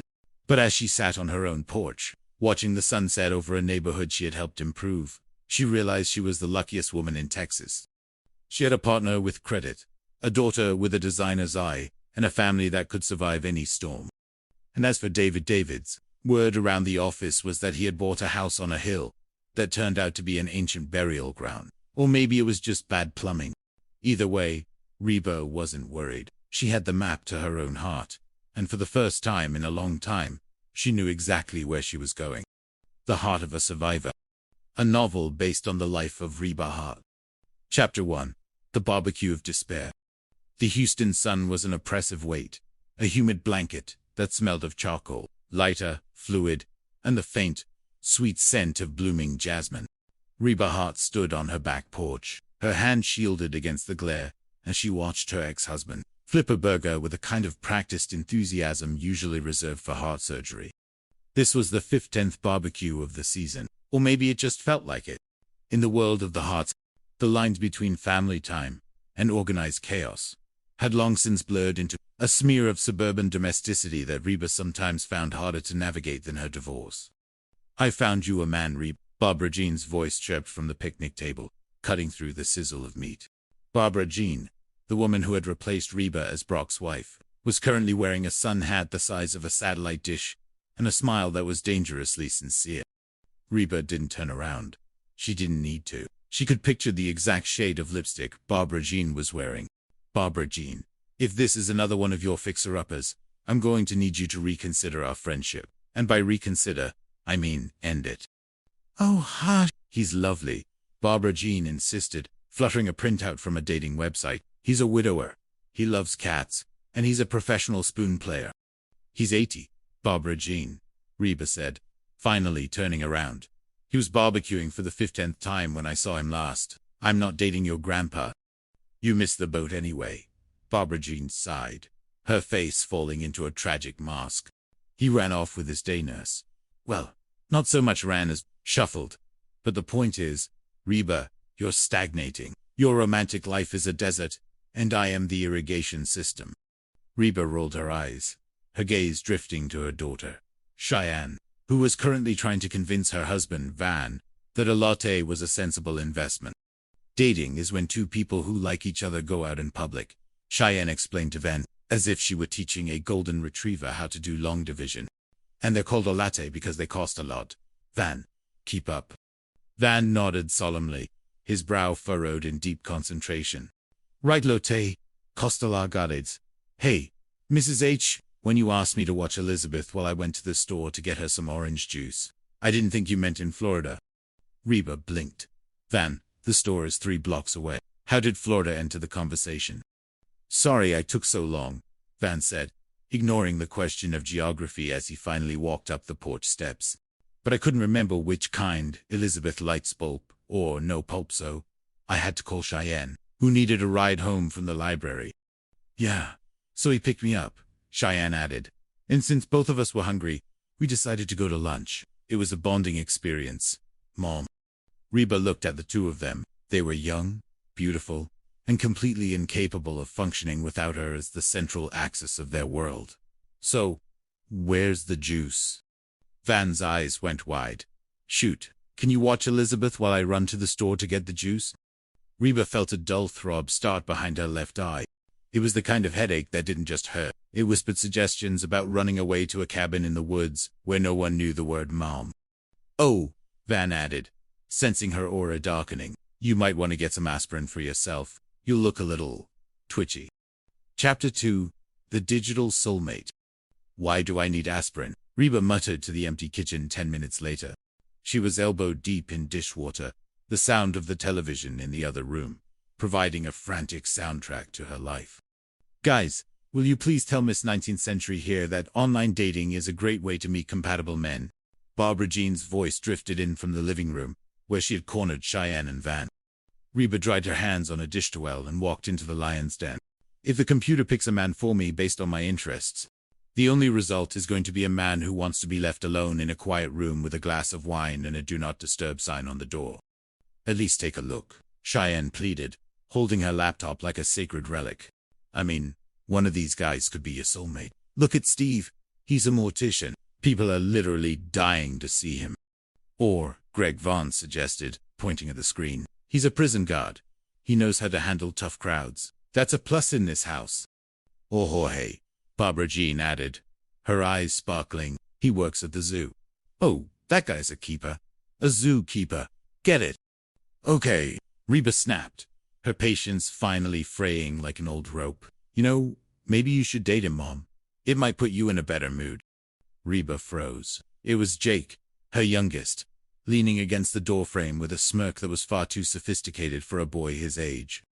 I've been a little cranky lately, Mrs. H. Van whispered, backing away slowly. Don't hit me. Reba sighed, the fight draining out of her. Did any of you ever stop to think that I wouldn't be so cranky if I didn't have 5 loads of laundry, a babysitting job, and a mountain of dishes to wash? I am a single mom who works too hard, who loves her kids, and never stops. But even a survivor needs a minute to breathe.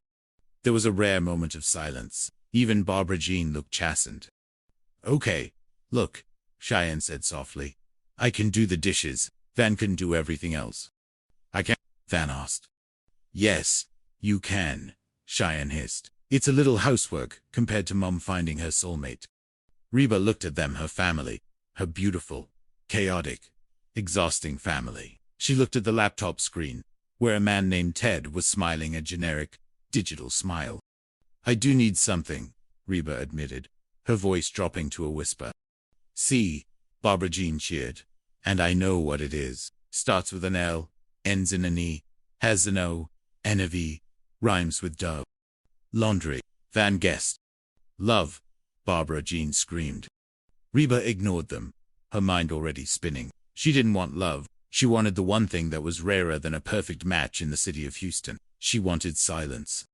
Fine, Reba said, a plan forming in the back of her mind. I'll go on the date, but if he's a crazy person, I'm billing you for the therapy. Chapter 3. The Art of the Disappearing Act. The date was set for Tuesday night. To the rest of the world, or at least the world within the 4 walls of the heart, Resident Reba was preparing for a romantic encounter with a mystery man from the internet. She spent an hour in the bathroom, the shower running, the scent of expensive perfume wafting under the door. In reality, Reba was sitting on the edge of the bathtub, reading a paperback thriller and eating a sleeve of crackers she'd hidden in the vanity. Mom, you ready? Cheyenne knocked on the door. Mr. Wonderful is waiting. Reba stood up, smoothed her skirt, and checked her reflection. She looked good. She looked like a woman who was going to meet the love of her life. She felt like a woman who was about to pull off the greatest heist in history, stealing 4 hours of her own life back. I'm coming, Reba called out. She walked out into the living room, where the entire family had gathered like they were watching a space shuttle launch. Even Brock was there, leaning against the mantel with a look of faint indifference that fooled absolutely no one. You look nice, Reba Brock said, his voice a mix of genuine compliment and lingering possessiveness. A little much for coffee, isn't it? It's not just coffee, Brock. It's a latte, Reba said, winking at Vaughn. Wish me luck. As the door clicked shut behind her, Reba didn't head for the trendy coffee shop Barbara Jean had suggested. She headed for the public library. She spent 3 glorious hours in the back corner of the history section. No one asked her where their socks were. No one asked her to settle a dispute about the remote control. No one called her Mom or Mrs. H. It was better than any date she'd ever been on. When she returned home, she made sure to look slightly flushed. How was it? Barbara Jean pounced before Reba could even get her coat off. Oh, it was wonderful, Reba lied, her heart giving a small, guilty twinge that she quickly suppressed. We talked for hours. He's a poet, very deep. A poet? Barbara Jean gasped. Oh, Reba, I knew it. I'm a Cupid. I'm a genius. For the next week, the ruse continued. Reba went on dates 3 times. One night she went to a late-night movie by herself and sat in the back row with a large popcorn, reveling in the fact that she didn't have to share a single kernel. Another night, she simply drove to a park and watched the stars. The house had never been cleaner. Cheyenne and Van, desperate to keep the romance alive, had taken over the chores. The laundry was folded, the dishes were put away, and Jake was even doing his homework without being threatened with the loss of internet. Reba was a survivor, and right now, she was surviving better than she ever had. Chapter 4. The Detectives. I don't buy it, Van said, leaning over a pile of unfolded laundry in the middle of the living room. Cheyenne looked up from her magazine. Buy what, Van? The laundry is done. Life is good. No. Van shook his head. His eyes narrowed. Mrs. H, she's too happy. And she won't tell us his name. She won't show us a picture. She won't let him come to the house. Maybe she's just being private, Cheyenne suggested. Or maybe, a voice interrupted from the hallway. It was Jake. He was holding a crumpled piece of paper. Maybe there is no guy. Jake, don't be cynical, Barbara Jean said, walking in with a tray of snacks. Reba is in love. She told me she had coffee with his photo this morning. I checked her phone, Jake said flatly. No new contacts, no outgoing calls to anyone named Mr. Poet, and I found this in the trash. He held up a receipt from a local bookstore. The date and time matched Reba's second date.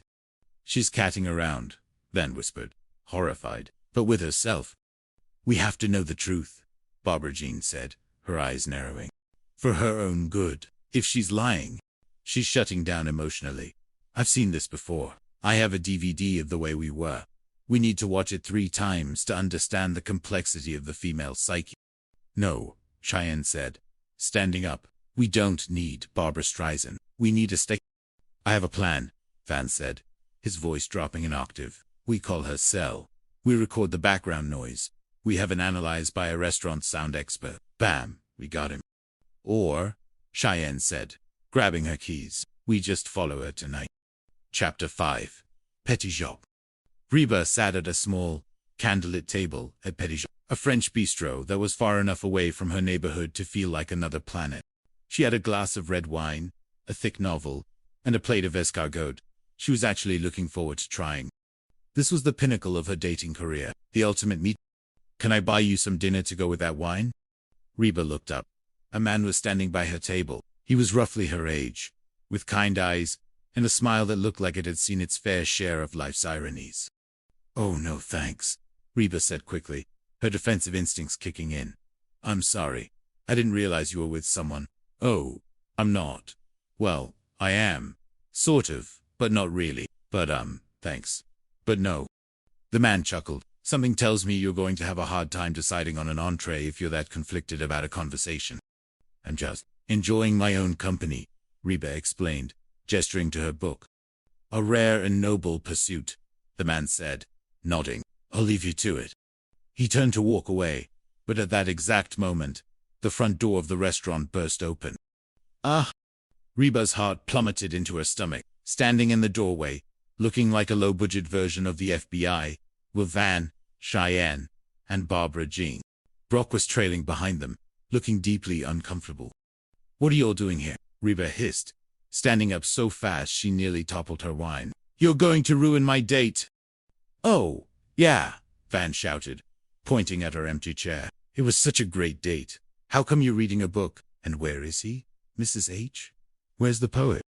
He's in the bathroom, Reba lied, her eyes darting around the room in a panic. Oh, Reba, Barbara Jean said, her voice dripping with pity. I see through your facade. Your date stood you up. What kind of a guy has a chance to be with you and then leaves you? At the table. Look, guys, my date did not stand me up. Okay, Reba pleaded. Well, we're not leaving until we meet him, Brock said, crossing his arms. I want to see the man who's been keeping you out until 11 o'clock on a school night. Reba looked at the man who had just tried to buy her a drink. He was standing a few feet away, watching the spectacle with a mixture of confusion and amusement. She made a split-second decision. It was a terrible decision. It was a decision fueled by pride and a desperate need to not be the lonely woman her family thought she was. She walked over to the stranger and grabbed his arm. Oh, okay, Reba whispered to him, her eyes wide and pleading. I changed my mind. I want dinner. My name is Reba, and if you would pretend to be my boyfriend for 5 minutes, then they'll probably leave me alone, and I'll pay for your meal. Go. Smile. The man blinked, looked at the angry mob near the door, and then looked back at Reba. A slow, mischievous grin spread across his face. Challenge accepted, he whispered back. He turned to the family, his arm draped comfortably around Reba's shoulders. Hi. Sorry I took so long. You certainly know your way around a bar, he said to Reba, then looked at the others. I'm Ted Irina's boyfriend. Irina, Brock asked, his brow furrowed. He calls me Irina because I remind him of a Russian princess, Reba said, leaning into Ted with a sickly, sweet smile. That is so cute, right? I'm Brock, the ex, Brock said, stepping forward and extending a hand like he was preparing for a duel, the shoes to fill. Oh, yeah, Ted said, shaking his hand with surprising strength. I've heard things. Chapter 6. The Canadian Bicycle Salesman. The next hour was a fever dream of escalating lies. So, Ted Barbrugine said, leaning across the table they had all eventually squeezed into, Reba hasn't really talked about you, so talk. Well, my name's Ted, the stranger said, leaning back with an ease that Reba both admired and feared. And, I'm a bicycle salesman from Ottawa. I'm only in the States part-time. Canada, Brock barked. Land of scam artists. I thought you were a writer. Reba said you were a poet. No, Ted corrected smoothly. A bicycle rider. You must have misheard her. I write manuals for bikes. Oh, Reba added, sweating. I'd never date a book writer. They're worse than musicians. You're from Canada? Cheyenne asked, her eyes wide. But that's so far away. How do you and Mom make it work? It's a beautiful place, Ted said, looking Reba dead in the eye. You like it, Reba? Really? What do you say? You wanted to get married? Reba nearly choked on her wine. Well, Ted, this is a little odd. No. No, she does not, Barbara Jean screamed. I love this woman. You can't just take her to Canada. Hey, Ed Brock said, pointing a finger at Ted. Well, I love her more, and if I can't have her, no one can. Okay, you can have her, Ted said, putting his hands up in mock surrender. Wait, what? Brock blinked. Reba put her head in her hands. The facade was crumbling faster than a cheap cookie. She looked up at her family, the people she loved, the people who drove her crazy, the people who couldn't let her have one night of peace without turning it into a federal investigation.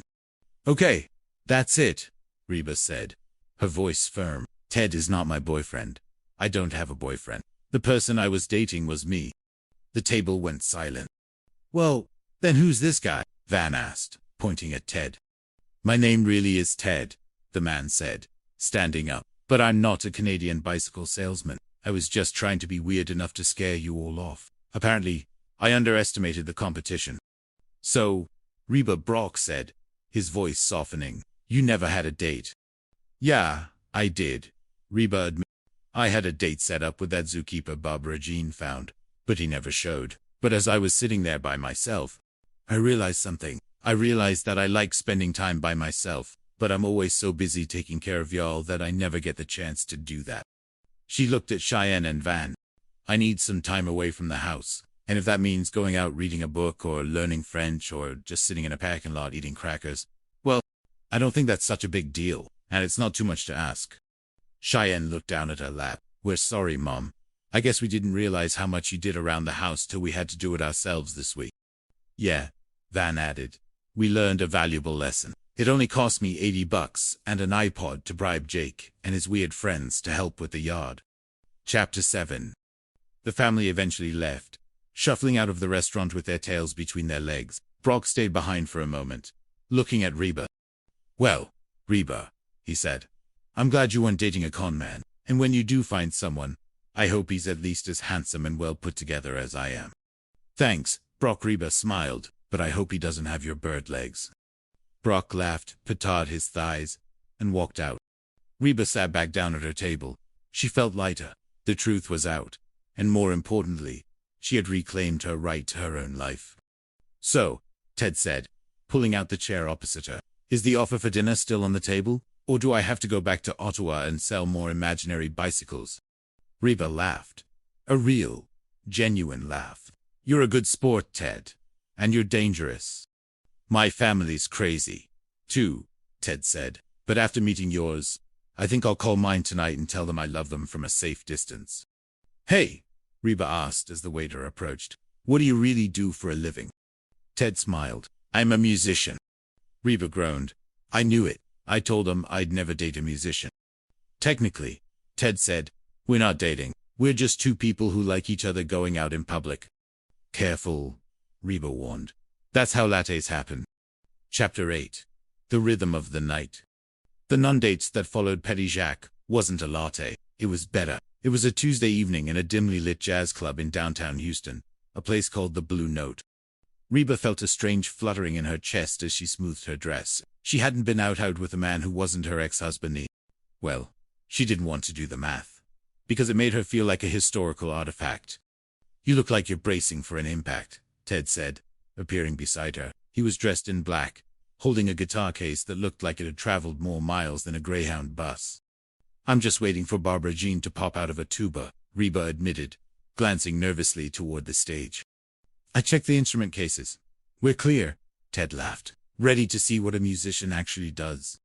For the next 2 hours, Reba didn't think about laundry. She didn't think about Van's latest confusion or Cheyenne's drama. She watched Ted. On stage, he was different.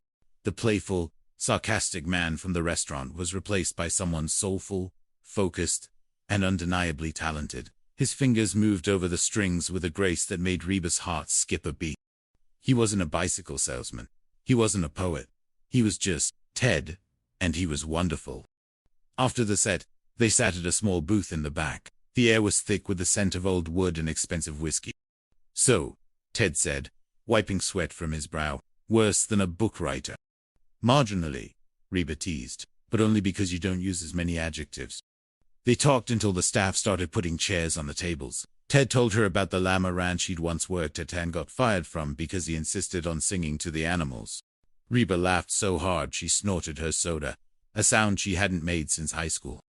You're a survivor, Reba, Ted said, his voice suddenly serious as he walked her to her car. But you don't always have to fight. Sometimes, you can just be. He leaned in, and for a moment, Reba thought he was going to kiss her. Her heart hammered against her ribs. Instead, he reached out and gently tucked a stray red hair behind her ear. See you next Tuesday, he asked. Maybe even sooner, Reba heard herself say. Chapter 9. The Brunch from Hell. Reba should have known that peace wouldn't last. In the Hart House, peace was merely the eye of a hurricane. The following Saturday morning, Reba was attempting to make pancakes when the front door flew open. In marched Barbara Jean, carrying a massive bouquet of sunflowers and a look of religious fervor. He's here, she squealed. Who's here? The taxman, Reba asked, flipping a pancake with more force than necessary. No, Ted. I saw a strange car in the driveway and I just knew. Oh, Reba, is he in the shower? Can I smell his soap?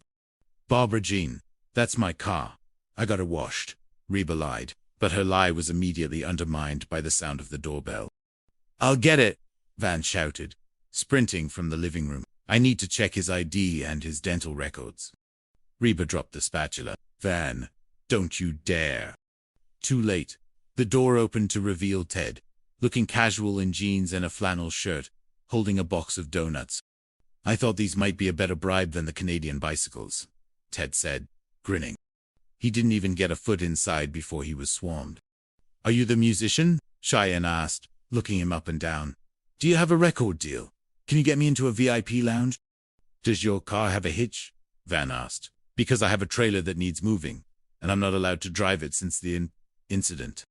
Move aside, children. Barbara Jean pushed through. Ted, I'm Barbara Jean. I'm the one who set you two up through the cosmic energy of my soul. Ted looked at Reba, his eyebrows raised. I thought you said they were dangerous. They're evolving. Reba sighed. Come in, Ted. Welcome to the asylum. The brunch was, as expected, a disaster. Brock arrived 5 minutes later, claiming he just happened to be in the neighborhood and wanted to discuss Jake's soccer schedule. He spent the entire meal staring at Ted's hands. So, Ted Brock said, leaning back and patting his stomach. Musician. Huh. Hard to raise a family on a G. You have a 401k. Or do you just hope for the best and play a solo? Brock, stop it, Reba warned. Actually, Ted said smoothly, I own a small recording studio. It pays the bills. And it has a very nice 401k. It also has a no ex-husbands allowed sign. But I'm thinking of making it more specific.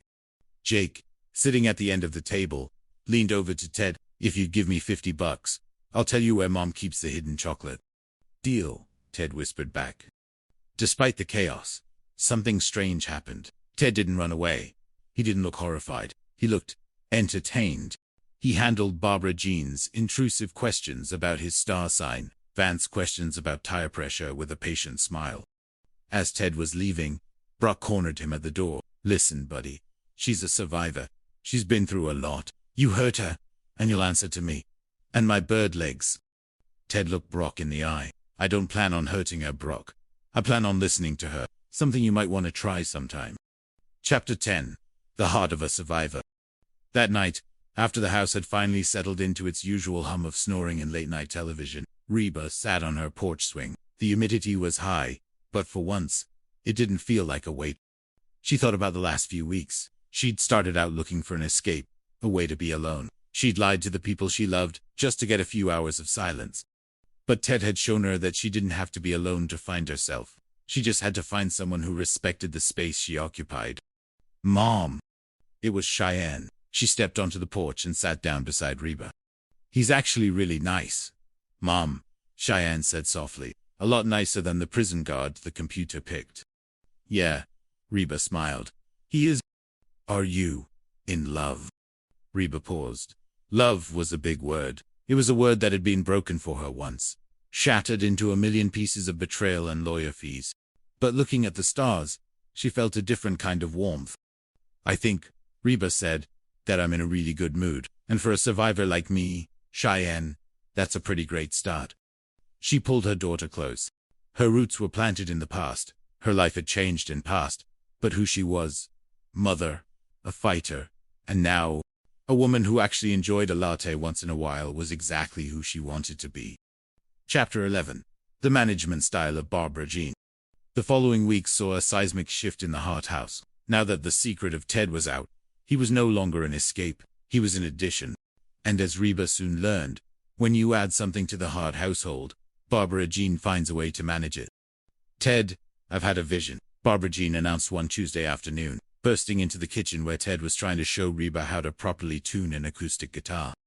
Reba put her face in her hands. Did the vision involve you staying in your own house for more than 20 minutes? Sarcasm is the armor of the insecure. Reba, Barbara Jean said, patting Reba's shoulder. No, Ted, I visited your recording studio yesterday, while you were out picking up coffee. Ted froze, his pick hovering over the strings. You went to my studio. I let myself in. The plant in the lobby was screaming for water, but more importantly, the fung was completely devoid of shui. Ted, how can you record beautiful music in a room that smells like stale popcorn and broken dreams? It's a studio, Barbara Jean, Ted said slowly. It smells like equipment and dampening foam. Not anymore. I've ordered 3 Himalayan salt lamps and a set of wind chimes that play Amazing Grace when you sneeze. Also, I've decided to be your new brand consultant. We're changing the name from Harmonic Resonance to the Love Nest of Sound. Ted looked at Reba. His eyes were wide with a silent plea for help. Barbara Jean, Reba stepped in. Ted is a professional. He doesn't need salt lamps. He needs silence to hear the music. And he definitely doesn't need you love nesting his business. Oh, Reba, you're so literal. Ted, I've already made flyers, and I've booked you a gig. You did what? Ted and Reba said in unison. A gig at the annual Senior Strut Charity Gala this Saturday. They need a band. I told them you were a world-famous Canadian bicycle musician. They're paying in exposure and lemon squares. Ted sighed, a long, weary sound. Barbara Jean, Saturday is my night with Reba. We were going to a quiet dinner. Change of plans. She beamed. It's a family outing. Van is going to be your roadie. He's already practicing lifting heavy things in the backyard. Cheyenne is handling your wardrobe. She thinks you need more sequins. And Brock, well, Brock is going to be the safety inspector. Safety inspector? Reba asked. He wants to make sure your amplifiers don't catch fire. He's very concerned about your wiring. Ted. He says, musician wiring is a code violation waiting to happen. Chapter 12. The Senior Strut. Saturday night arrived with the kind of frantic energy usually reserved for a natural disaster. The Senior Strut was held in a local community center that smelled of floor wax and mothballs. Reba stood by the stage, watching in horror as Van tried to lift a massive speaker cabinet while wearing a shirt that said Roadie. "Easy there, Van," Ted called out, adjusting his microphone. "That's a vintage cabinet. It's older than you are." "Don't worry, Ted," Van grunted, his face turning a dangerous shade of purple. "I've been doing squats. My glutes are like granite." Barbara Jean said roadies need to be visually impactful. "Brock, get off the stage," Reba shouted, as her ex-husband crawled around Ted's feet with a flashlight. "I'm checking the grounding." "Reba," Brock shouted back. "This stage is made of plywood and hope. One power surge and Ted here becomes a human sparkler." In the corner, Cheyenne was trying to drape a faux stole over Ted's shoulders. "It's about the vibe. Ted, you're too flannel. You need to be more stardust." Ted caught Reba's eye. He looked like a man who was reconsidering every life choice that had led him to this moment. "I'm so sorry," Reba whispered as she reached up to straighten his collar. "Don't be." Ted smiled, leaning down to kiss her forehead. "It's like being in a circus, but with better snacks." The show began, and for a few minutes, the chaos subsided. Ted's band was tight, soulful, and perfect for the crowd of seniors who were surprisingly enthusiastic about jazz-infused blues. But then, Barbara Jean decided the show needed a grand finale. She hopped onto the stage with a tambourine, wearing a dress that reflected every light in the building. "Hit it, Ted," she shrieked. What followed was a 10-minute rendition of Mustang Sally. That featured Barbara Jean doing a high kick that nearly took out the drummer, Van attempting to do a stage slide that ended with him tangled in the guitar cables. Brock, ever the inspector, rushed onto the stage with a fire extinguisher, convinced that Van's friction on the floor had created a fire hazard. Reba watched from the sidelines, her hand over her mouth. It was a train wreck. It was a disaster. It was the most heart-family thing she had ever seen. Chapter 13. The Reality of Us. After the Senior Strut, Ted and Reba sat in his car in the parking lot. The interior of the car was dusted with a fine white powder, from Brock's safety measures. "So," Reba said, breaking the long silence, "how were the lemon squares?" Ted leaned his head back against the seat and started to laugh. It wasn't a sarcastic laugh. It was deep and genuine. "Reba, I have played in dive bars in New Orleans, where people threw bottles. I have played in subway stations where rats were my only audience. But I have never, in my life, been safety inspected. I'll talk to Brock," Reba promised, "and I'll change the locks on your studio so Barbara Jean can't get in with the salt lamps." Ted turned to her, his expression softening. "You know, when I met you at Petit Jacques, I thought you were just a woman looking for a quiet book and a glass of wine. I didn't realize you came with an entire theatrical troupe." "Is it too much?" Reba asked, her voice small. "I know I'm a survivor, Ted. I can handle the laundry and the drama, but I don't want to survive a relationship. I want to enjoy it, and I know my family makes that difficult." Ted reached out and took her hand. "Reba, look at me. My life was quiet before I met you. It was peaceful. It was also incredibly boring. Your family is loud, they're intrusive, and they're borderline insane, but they love you. And strangely enough, I think they're starting to think they need to protect me too." "Brock thinks your legs are too skinny for the wiring," Reba joked, a tear pricking at her eye. "And Van thinks I'm a rock star," Ted added. "Reba, I don't want the quiet Tuesdays if they don't lead to the crazy Saturdays. I want the whole thing. The lattes, the sequins, the fire extinguishers, all of it." Reba felt a weight lift off her shoulders that she hadn't even realized she was carrying. For years, she had been the one holding the umbrella in the storm, making sure everyone else stayed dry while she got soaked. But here was someone who was willing to stand in the rain with her. "You're a good man, Ted," he said. "I'm a musician," he corrected her with a wink. "We're notoriously bad at making sensible decisions." Chapter 14. The Harmony of Chaos. The love nest of sound branding may have been but the fallout from Barbara Jean's brief tenure as Ted's marketing guru was still settling. Reba found herself spending more time at the studio, not because she was interested in audio engineering, but because it had become the only place she could have a conversation with Ted that didn't involve someone asking for orange juice or a dental record check. One Tuesday evening, the red recording light was glowing outside the main booth. Reba sat on the frayed sofa in the lounge, nursing a lukewarm coffee. Inside, Ted was hunched over a mixing console, his brow furrowed in concentration. He was working on a new track, a departure from his usual bluesy riffs. It was softer, more melodic. Reba leaned back, closing her eyes. She recognized the rhythm. It felt like the heartbeat of a long afternoon spent on a porch swing. "You like it?" Ted's voice crackled over the intercom, startling her. She looked up. He was watching her through the double-paned glass, a shy smile playing on his lips. "It's different," Reba said, walking toward the glass. "It's beautiful." "Ted, what's it called?" "I was thinking of the Survivor's Waltz," he said, pushing a button to let her into the booth. "But Barbara Jean suggests the Crimson Rose of Texas. She even wrote lyrics, something about thorns of divorce and blooms of destiny." Reba groaned. "Please tell me you didn't record them." "Only as a backup, in case I need to torture a hostage." He pulled her close, his hands resting on her waist. "I wrote it for you, Reba. No lyrics, just the music, because I think you've had enough people talking at you for a lifetime."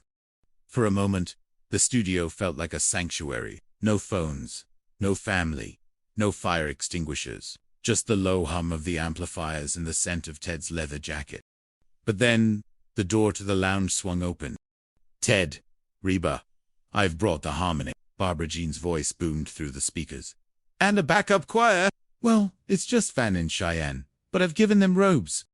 Reba looked at Ted. Ted looked at the door. "Robes," Ted whispered. In walked Barbara Jean, draped in a shimmering blue gown, followed by Van and Cheyenne, who were indeed wearing what appeared to be choir robes fashioned out of bed. "We've been practicing," Cheyenne chirped. "Van is the bass, I'm the soprano, and Barbara Jean is well, she's the soul. I have the oohs and the ohs ready to go," Barbara Jean announced, stepping right up to the microphone. "Hit the record button, Teddy. We're making a hit." "Ted," Reba said, her voice dangerously calm, "if you hit that button, I am leaving for Florida, and I'm not bringing back any juice." Ted looked at the choir, then at Reba, and finally at the mixing board. He reached out and slowly clicked the master mute switch. "Okay, guys," Ted said, his voice echoing through the studio. "Let's take it from the top. But first, Van, why are you wearing my headphones on your neck?" Impact. Ted, visual impact. Chapter 15. The Llama Incident. The legend of Ted being fired from a llama ranch had become a staple of family dinner conversations. It had reached such mythical proportions that Jake had eventually demanded proof. "I bet the llamas liked your singing," Jake challenged during a particularly rowdy taco night. "I bet you just weren't edgy enough for them." "Edgy?" Ted laughed. "Jake, a llama is a four-legged ball of spite and wool. They don't want edgy. They want to be left alone to judge the human race in peace." "I want to see it," Barbara Jean declared, her eyes widening with a new project. "The ranch. It's only 2 hours away. We could have a reconciliation retreat. We'll bring Ted back to his roots, and I'll lead a mediation session between him and the llamas." "No," Reba said. "Absolutely not. We are not driving 2 hours to watch Barbara Jean apologize to livestock." 3 days later, they were in the minivan. The ranch was a dusty stretch of land outside of Austin, populated by about 50 llamas who looked exactly as Ted had described, deeply judgmental. The owner, a grizzled man named Silas, who still looked angry about whatever Ted had sung back in the day, met them at the gate. "You brought him back," Silas spat, looking at Ted. "We're here for healing, Silas," Barbara Jean cheered, stepping out of the van with a bag of organic carrots. "Ted has changed. He's a professional now." "He'd still got that guitar?" Silas asked. "The last time he played bridge over troubled water, the lead male, Barnaby, went on a hunger strike for a week." The afternoon was a masterclass in hot family chaos. Van tried to bond with a llama by staring into its eyes, which resulted in him being spat on within 30 seconds. Cheyenne spent the entire time trying to get a selfie with a baby llama, only to have her phone nearly swallowed. But the real trouble started when Barbara Jean insisted on the mediation circle. "Everyone, sit," she commanded, forming a circle in the middle of the paddock. "Llamas too. Come on, Barnaby, join the healing." The llamas, sensing a weakness in the human perimeter, began to close in. They didn't look like they wanted healing. They looked like they wanted the carrots Barbara Jean was sitting on. Ted, Reba whispered as a large, brown llama began nibbling on her hair. Do something. I told you, Ted whispered back, looking genuinely nervous. They hate my vibrato. Sing, Ted, Barbara Jean urged. Sing from the heart. Show them you've grown. Ted sighed, reached for his acoustic guitar, and began to play a soft, low-frequency blues riff. To everyone's surprise, the llamas stopped. They tilted their heads. Barnaby, the alpha, actually sat down. It was working. The music was soothing the savage beasts. And then, Brock arrived. He pulled up in his truck, honking the horn loudly. I brought the bug spray. I heard there were ticks. The honk sent the llamas into a frenzy. Barnaby bolted, knocking over Barbara Jean and sending the bag of carrots flying into the air. Chaos erupted. Llamas were sprinting, Van was screaming, and Brock was chasing a particularly fast llama with a can of Deep Woods off.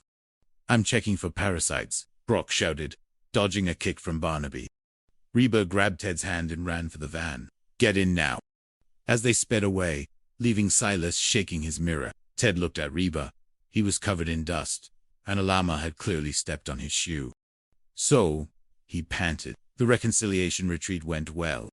We are never, Reba said, wiping a bit of llama spit off her cheek, leaving the city limits ever again. Chapter 6. For all his safety inspections and loud arrivals, Brock Hart was a man struggling with a new reality.